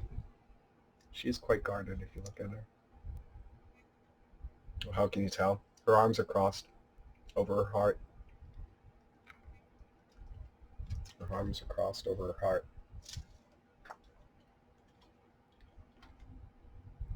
And for these cards, the numbered cards, the numbered cards, whether it has a male or a female on it, it's arbitrary. This could be a man or a woman. It's not.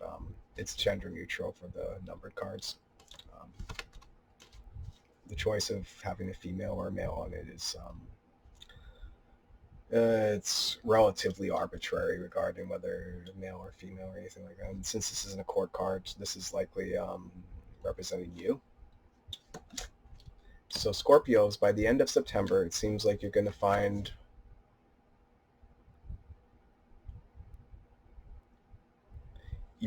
peace and balance. You're going to find harmony and stillness, and that's good. That's good, actually. That's good. This card represents peace. One of the primary significations of this card is peace.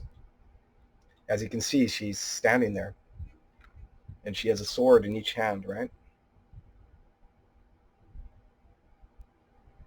And she has a blindfold on, and she has a sword in each hand, and they're covered. Her arms are covered her heart, right? As you can see, she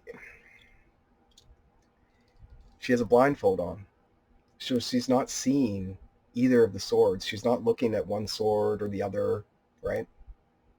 She has a sword in each hand and a blindfold on, so she's neutral towards the sword in her right hand and the sword in her left hand. And her arms are crossed, which means that the sword in her right hand is on her left side, right? Is facing left. And the sword in her left hand is facing right. and her eyes are covered. What does this indicate? It means that she's neutral. She's in a place of neutrality. She's in a place of agreement and cooperation and peace.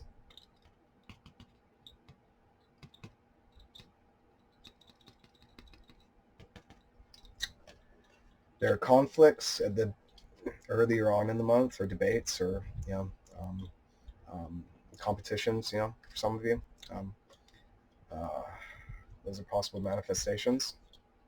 But at the end of the month, it seems like there's going to be a peace, a harmony reached, a balance point between the two conflicting sides for you. That are going on in your respective lives, right? There's going to be a peace by the end of the month, and there's going to be an understanding between the two parties, you and the other party. There's going to be a diplomacy. Depending on which, like I said, this is for a lot of people, right? So it's not, it's, all of you are going to have, a lot of you, some of you, your situations are going to be different to varying extents, right? So, this piece, you may not be best buddies by the end of the month, but you'll have more of, you'll have a better relationship in the conflicts that you may be having. You'll have a better understanding of each other, and you'll have a better cooperation amongst each other. You'll have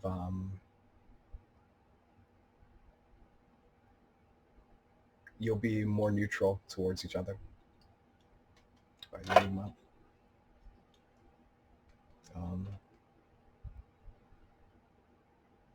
Even if the other cards earlier in the month that represent factors earlier in the month are indicating conflicts or competitions, or stuff like that, right? Or debates. It seems like by the end of the month there's going to be more of a peace and more of a harmony, more of a better working relationship and better understanding between the parties, their respective parties, right? Than there is at the beginning of the month. And that's not to say that at the beginning or the middle of the month that there's necessarily going to be any like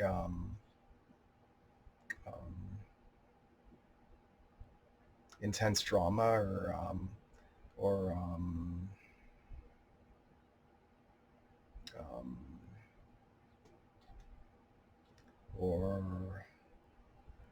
aggression. It's just that it just seems like the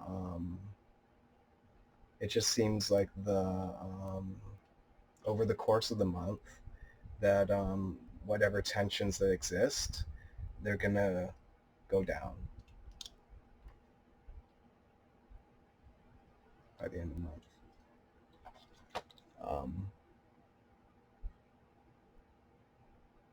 And for some of you, there could be high tensions, right? And for some of you, there may be lower tensions. But either way, it seems like wherever your starting point is, wherever the baseline is for the competition or argument or debate that's happening, it seems like the baseline is going to drop by the end of the month to the lower point. Yeah. So where, like, say if there's a lot of tension around the beginning or middle of the month, then there'll be maybe a more moderate amount of tension by the end of the month. Or if there is a moderate amount of tension around the middle or beginning of the month, then by the end of the month there'll be a lower amount of tension, right?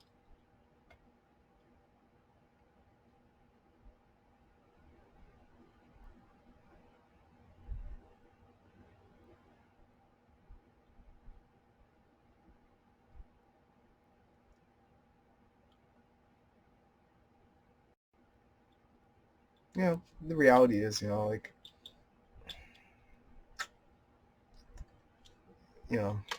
it's interesting, this spread. Like it's representing two different things. Well, I guess there's two different sides. There's similarities between the two. Because on one hand, it's indicating like there's a definite theme of like competition or debate or conflict potentially uh, among several of the cards here. And then at the other end of the spectrum, or the other big theme this month is also love and relationships and attraction and romance and stuff like that, right? Basically Venusian things, right? So those are the two big themes this month: love and um, conflict, I guess, or I don't know if conflict's the right word for all of you. No, it wouldn't be. It would be more so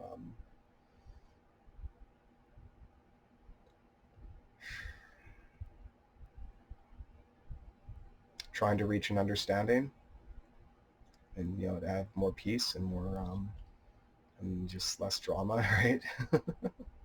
That's more so probably the better way to express it or the way to word it. Would be just more less drama and just because I think everyone, they just want to go on with their lives and just kind of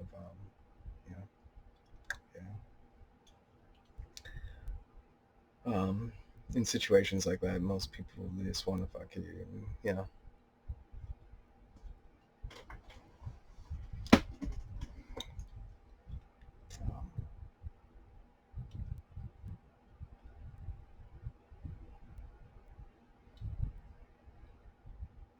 um, and there's some cases too where like in conflicts or debated that once the person finds an enemy, they'll kind of they'll keep going and going and going until and then it's but most people, they're not like that, so it's just like just people can be reasoned with, and people can be like people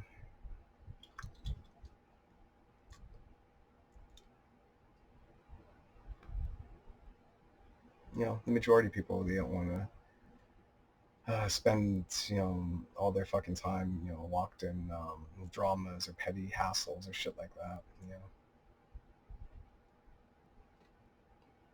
And if you come to your interactions from an understanding of that perspective, then you can probably gain ground and at least come to some sort of compromise or some sort of understanding that's going to be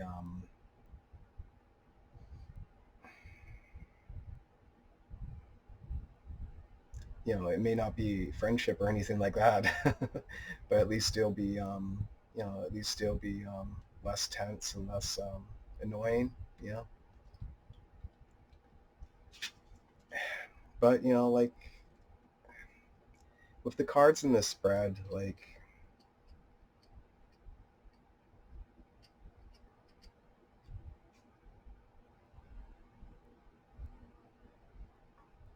be diplomatic, be authentic, and choose your battles. You know, if a battle isn't worth fighting or defending yourself over, then don't. Sometimes it takes um, you know, sometimes it shows character to do just walk away, just fucking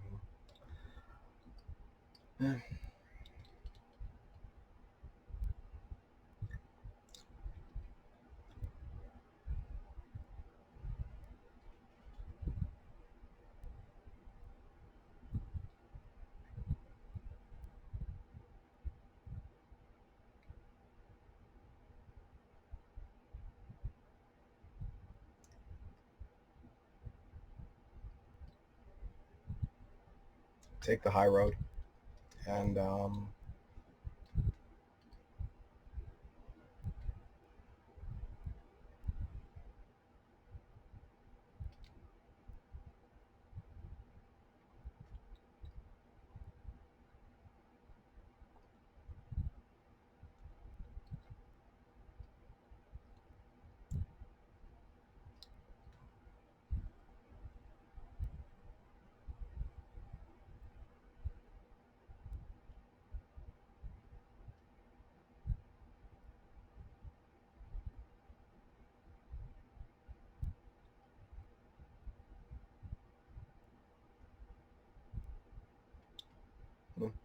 I guess, like regarding the spread, it seems like, like there's a point, like there's a balance point that you can achieve in life, between being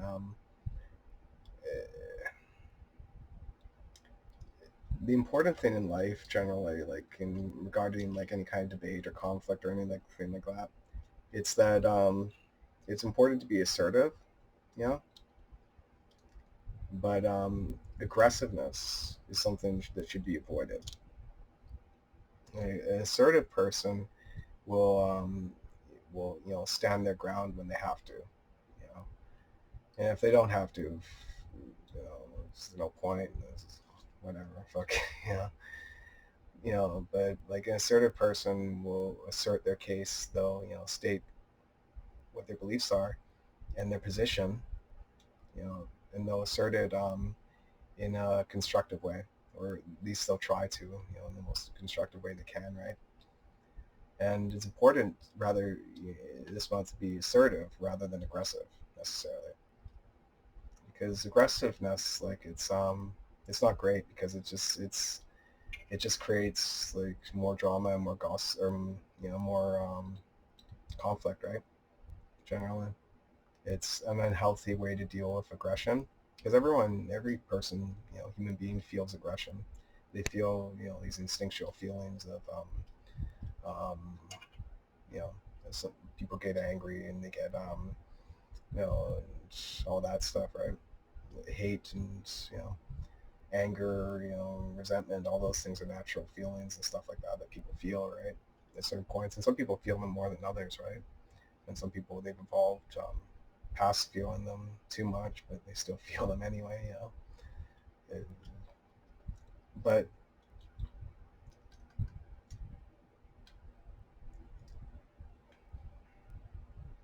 assertiveness is healthy because it allows you to, go for the things you want, and to, defend yourself, and to defend, what's important to you, in a way that's healthy, in a way that's and in a way that's constructive, you know. But just it's important to keep your assertiveness at assertiveness, but to not go too far beyond that point. Because if you do, then you go into the point of aggression, and that's not good, because it's just fucking. Because that's just that's more, aggression is more destructive than constructive, right? So like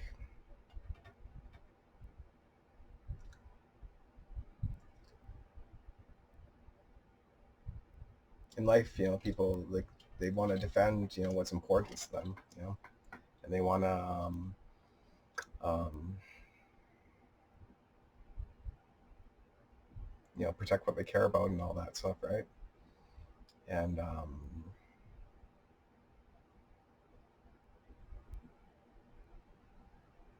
in most conflicts or most debates, there's one side, both sides are doing that. One side's doing that, and then the other side's doing that too. But their interests are at cross purposes with each other.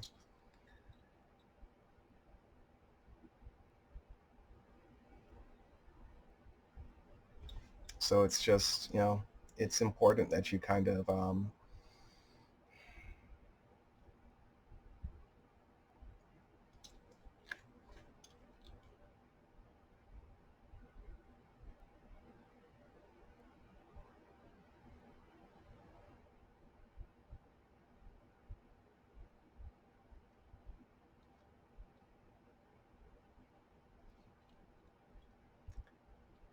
keep your guard up during the month. Keep your guard up during the month.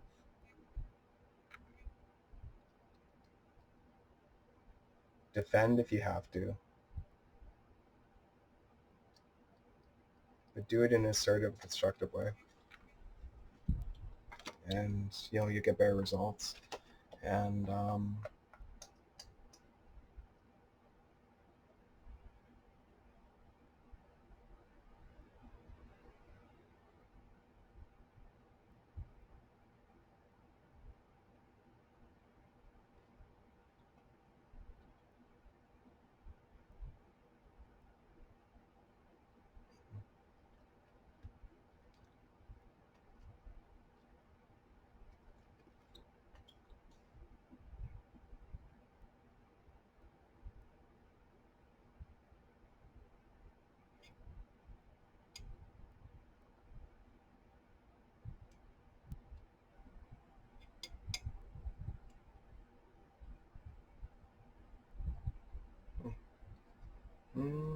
Yeah, that's about all I have there, Faki. Um, hmm. I don't know. I think there's some. Hmm,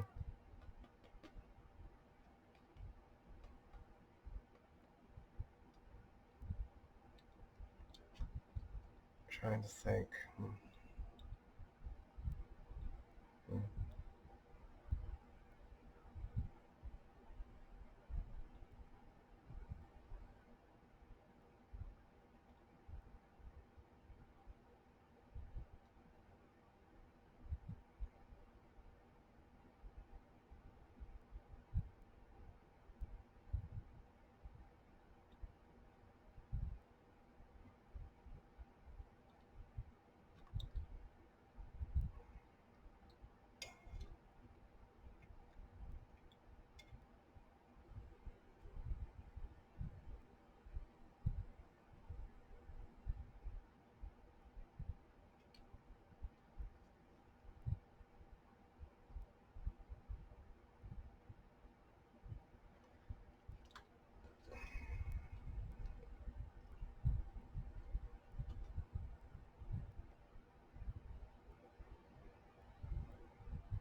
Yeah, it's important to pick your conflicts and your debates this month.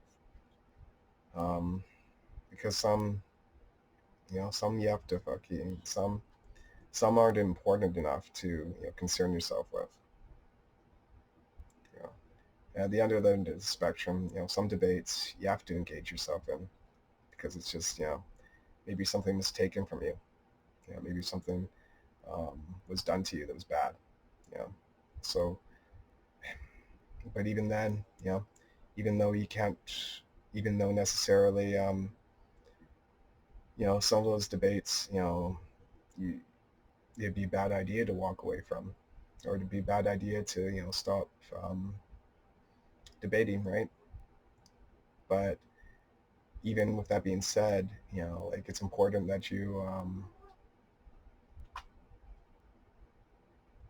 that you conduct the debate with, honor and all that. It's important to, um,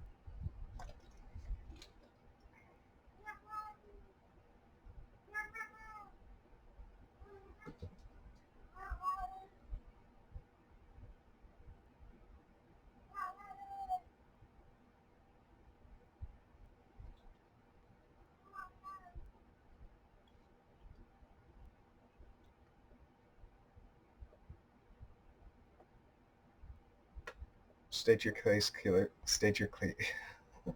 state your case clearly and reasonably and calmly in those situations.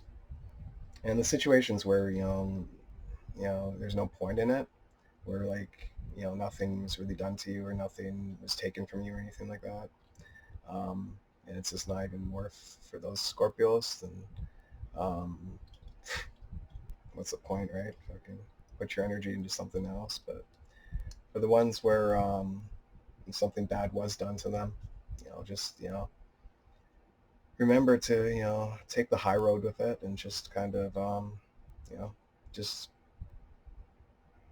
if you do that, then you can reach more of a compromise or more of a peace or more of a resolution better, than you would otherwise. If you do that too, then generally in a lot of conflicts, if one side kind of you know, um,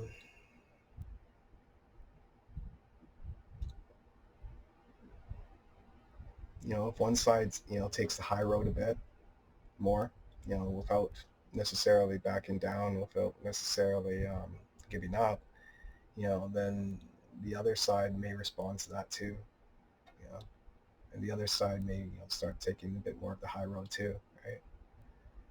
And really, fucking, in that case, you know, you know, you could. Some people would say that like the person that started, taking the high road is the one that deserves the credit for that. But no, that's not true. Actually, the truth is that in those situations, it's both people because it took both parties to do that. If both parties are, start behaving in a more mature way, then regardless of the one who initiated it, then both parties can take credit for it, to an extent. Because it takes two to tango. It takes two to kind of, to chill out and be more reasonable too, right? Yeah. Um, um,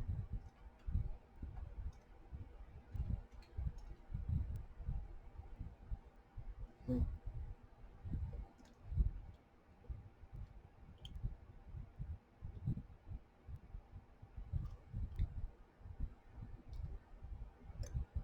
hmm. There's one other thing that it just came to me a second ago. Like,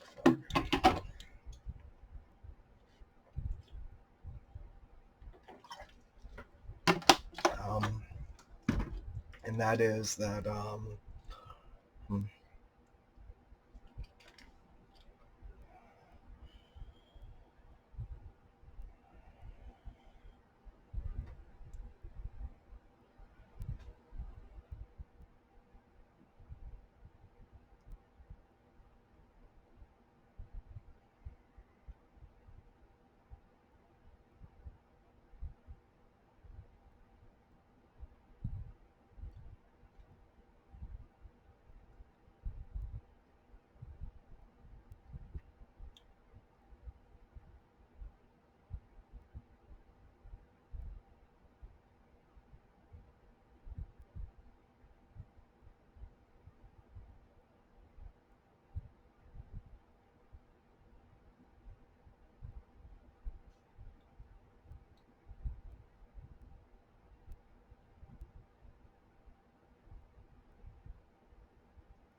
And for some of you too, others of you, whatever person or people or group or whatever that you're in conflict with or debate with, um, in some cases, they'll never grow up, you know, and, they'll never take the high road, you know,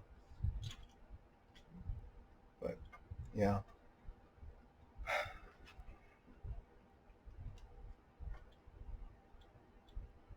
but, in some of the cases they will, and,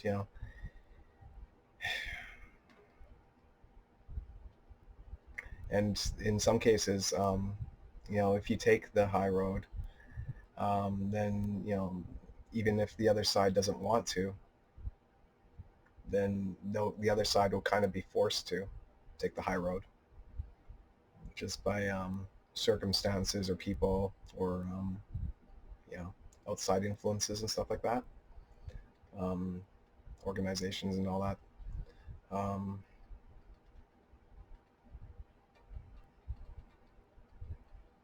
so like it's important, yeah. Be be assertive this month if you have to, and but don't let that you know don't respond even if um, some of the tactics have been pretty um, nasty. Don't just don't respond in kind and just try to take the high road and yeah, take the high road and yeah, you'll get better results and you'll just in some cases the reality is that's the insight, I forgot about. It's that a lot of cases people, they're influenced a lot by their friends and their family and all that stuff. But a lot of people they're influenced by their enemies too, right? A lot of people they'll model their behavior after their enemies or their people that they're in conflict with and stuff like that. Um, People, they emulate the behavior of all types of other people, like cartoon characters, comic book characters, movie characters, family members, friends, even their enemies, right? They'll imitate. So like yeah, maybe you know, maybe some of you,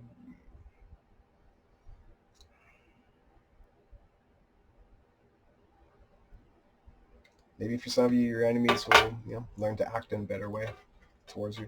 You know, if you just kind of show them that, or if you show them that you're you know, if you show them that you're more reasonable, or show them that you're changing, then maybe they'll do the two. Maybe they'll do that too, right? Or maybe they won't. But either way, it's just yeah. At the end of the day, for yourself, it's better to just kind of yeah.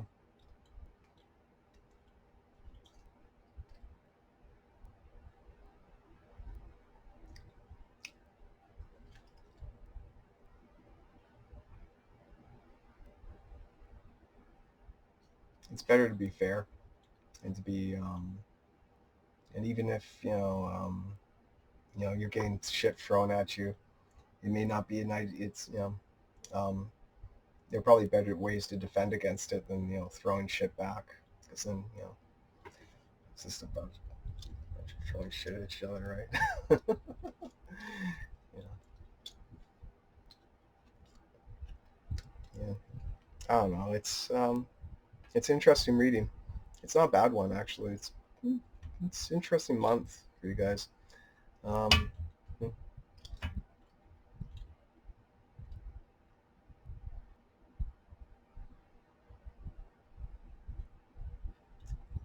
hmm, that's interesting because the Two of Cups is the how people see you during the month, and Two of Cups does represent cooperation. So it sees people see that you're willing to cooperate and that you have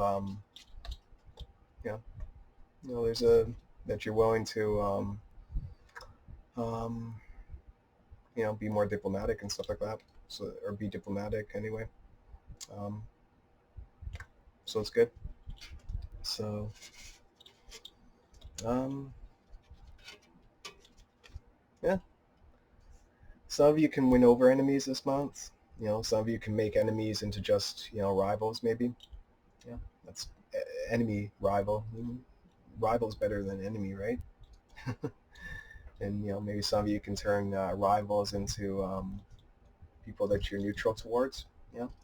That seems like the theme of the month is that, that the conflicts that you have is that they're going to dissipate to an extent, and depending on where the conflict starts, what level it's at, then, it could dissipate down to here, or, it starts here, it could dissipate down to there, right? So it's just, it's just, it seems like there's going to be progress made there.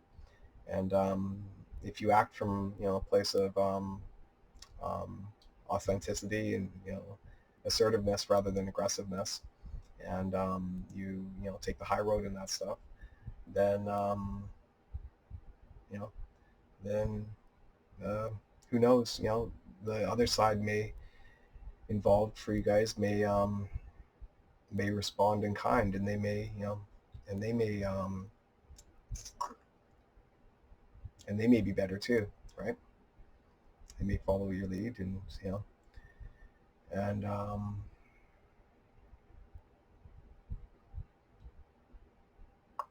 but they may not too. So, so it's important that with the crowning card, the Nine of Wands, to keep your guard up just in case, because you may be taking the high road, but they may not. So just keep your guard up. Just in case, to defend yourself if you have to, but just fucking, like, and be prepared for, the other side if there's any kind of conflict, doing things that are underhanded, right? Or, morally pretty crappy, right? Be prepared for that, because it could happen. So, have your guard up just in case, but don't be aggressive, be assertive, and, if they do something fucking underhanded, then, be willing to defend, right? In a reasonable way, and in a way that's reasonable, and in line with moral responsibility, as well as um, the laws and guidelines of our society, whether that's silent contracts or written laws and stuff like that, right? So like,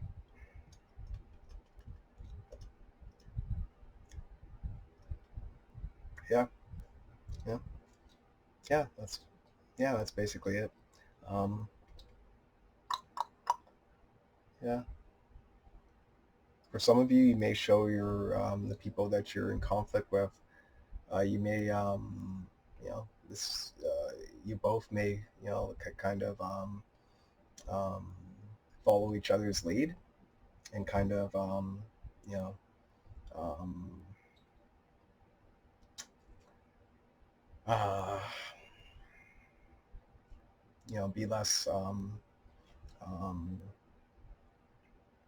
um, be more diplomatic and more, compromising, or more, you know, cooperative with each other to at least some extent. And for others of you, like, um, for others of you, um, the other side won't change. And they'll just, they'll keep, doing whatever, it is that they're trying to do. That's, pretty underhanded, right? And pretty, yeah, and pretty, like, violating, right? But, yeah, it depends. Yeah, it just depends on them. It just depends on circumstances and all that. But either way, um, keep your guard up just in case. But, be fair, be assertive, and choose your battles wisely. You know, and where nothing was taken from you, and nothing was done to you, there's no point in any kind of, conflict arising from that. And in cases where something was taken from you and something bad was done to you, then, be reasonable, act within acceptable norms, and keep your guard up and just fucking, just in case, and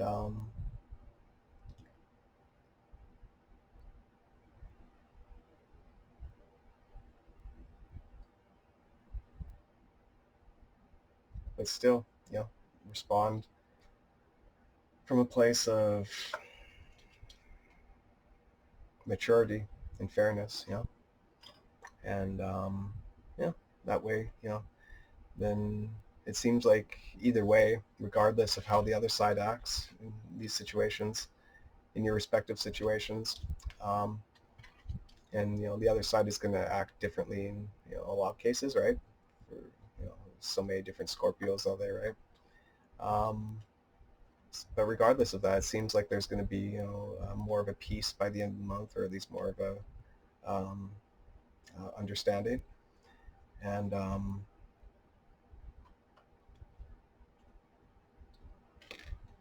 yeah, and that's good. So yeah, yeah. Anyway, that's the end of the reading. It was a pretty fucking long one, actually. This is just it's an interesting reading. It's just it's an interesting reading.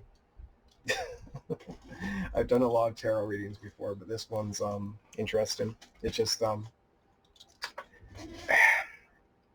themes in it. It's just it's subtle, and it's very well, it's there's a definite theme of love in here and romance, and there's a definite theme of conflict or debate in here as well. And those are the two big themes. And it's just there's a lot of subtle nuances to it. It's just the way the cards are interacting with each other and all that. There are a few things that just I had to think about, and there were insights that were quite subtle and that were quite that I just kind of had to mull over a bit and kind of that were hard to grasp. It's just it's an interesting reading. It was a complex one. It's yeah, quite complex. A lot of different variables at play this month. A lot of different variables. A lot of variables at play this month, for sure. A lot of variables. Um, it's interesting, but it looks like things are gonna get better. Are gonna get better, and the things. It seems like um, it seems like Scorpios, you're gonna you should expect better results by the end of the month. But like I said, just keep your guard up in case you know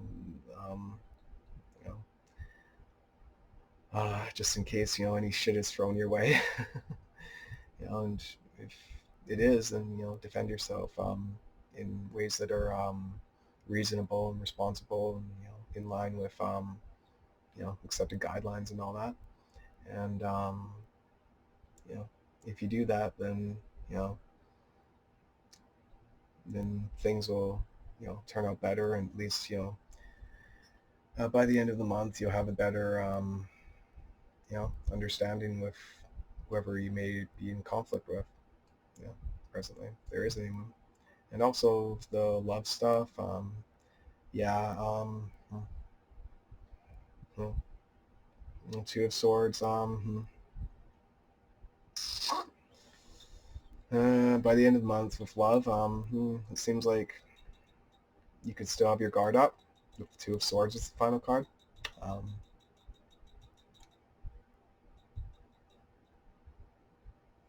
your boundaries may still be up quite a bit. These boundaries could be healthy. They may not be. It depends on the specific person. Um,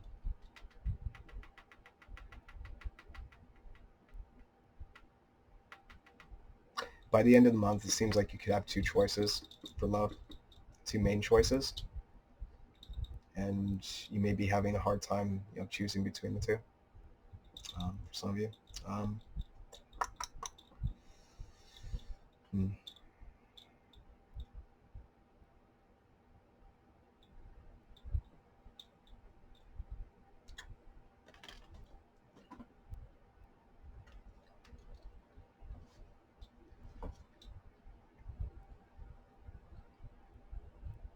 yeah, for some of you, it seems like you could be dating 2 different people by the end of the month.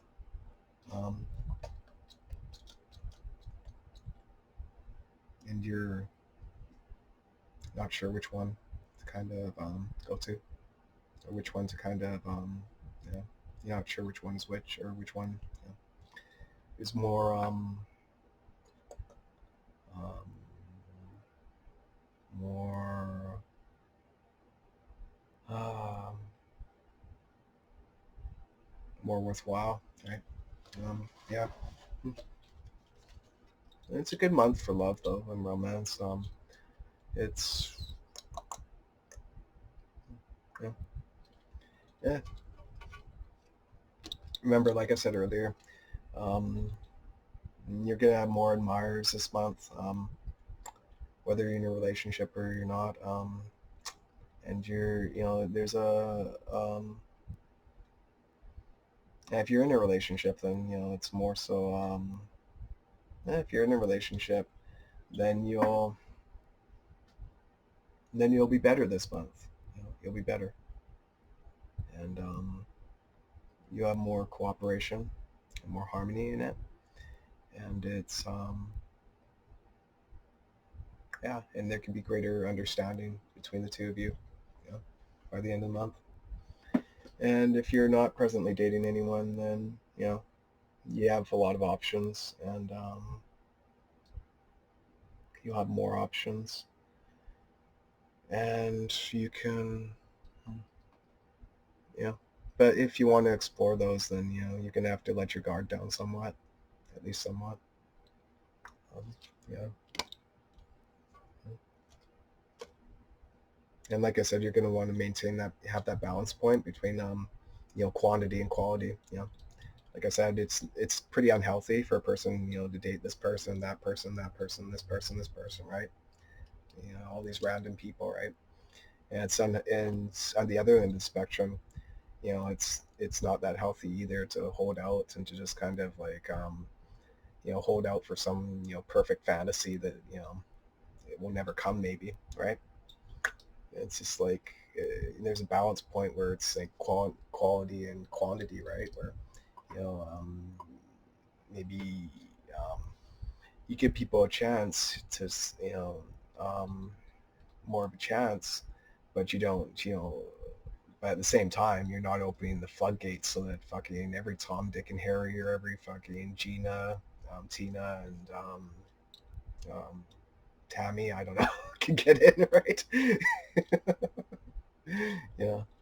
Um, yeah. So yeah, it's yeah, yeah. That's what I have to say. Um, yeah, for love during the month. Yeah. Um, if you're interested in a private reading, links in the description. RogerTheWise.com, coming soon. Yeah, private readings are a lot more specific, and yeah. This was a long one. It was a complicated one, and it's yeah. Yeah, I'm done with this reading. Anyway, yeah. Jeez Louise, fuck. Anyway, yeah, if you're interested in private reading, emails in the description, and website coming soon. All that jazz. I'm gonna have other videos on other spiritual topics soon too, and yeah. So signing off. I want to say something profound, but I won't, because I don't have anything else to fucking say. But yeah, uh, um, live on and prosper. Yeah, that's good. Okay, bye.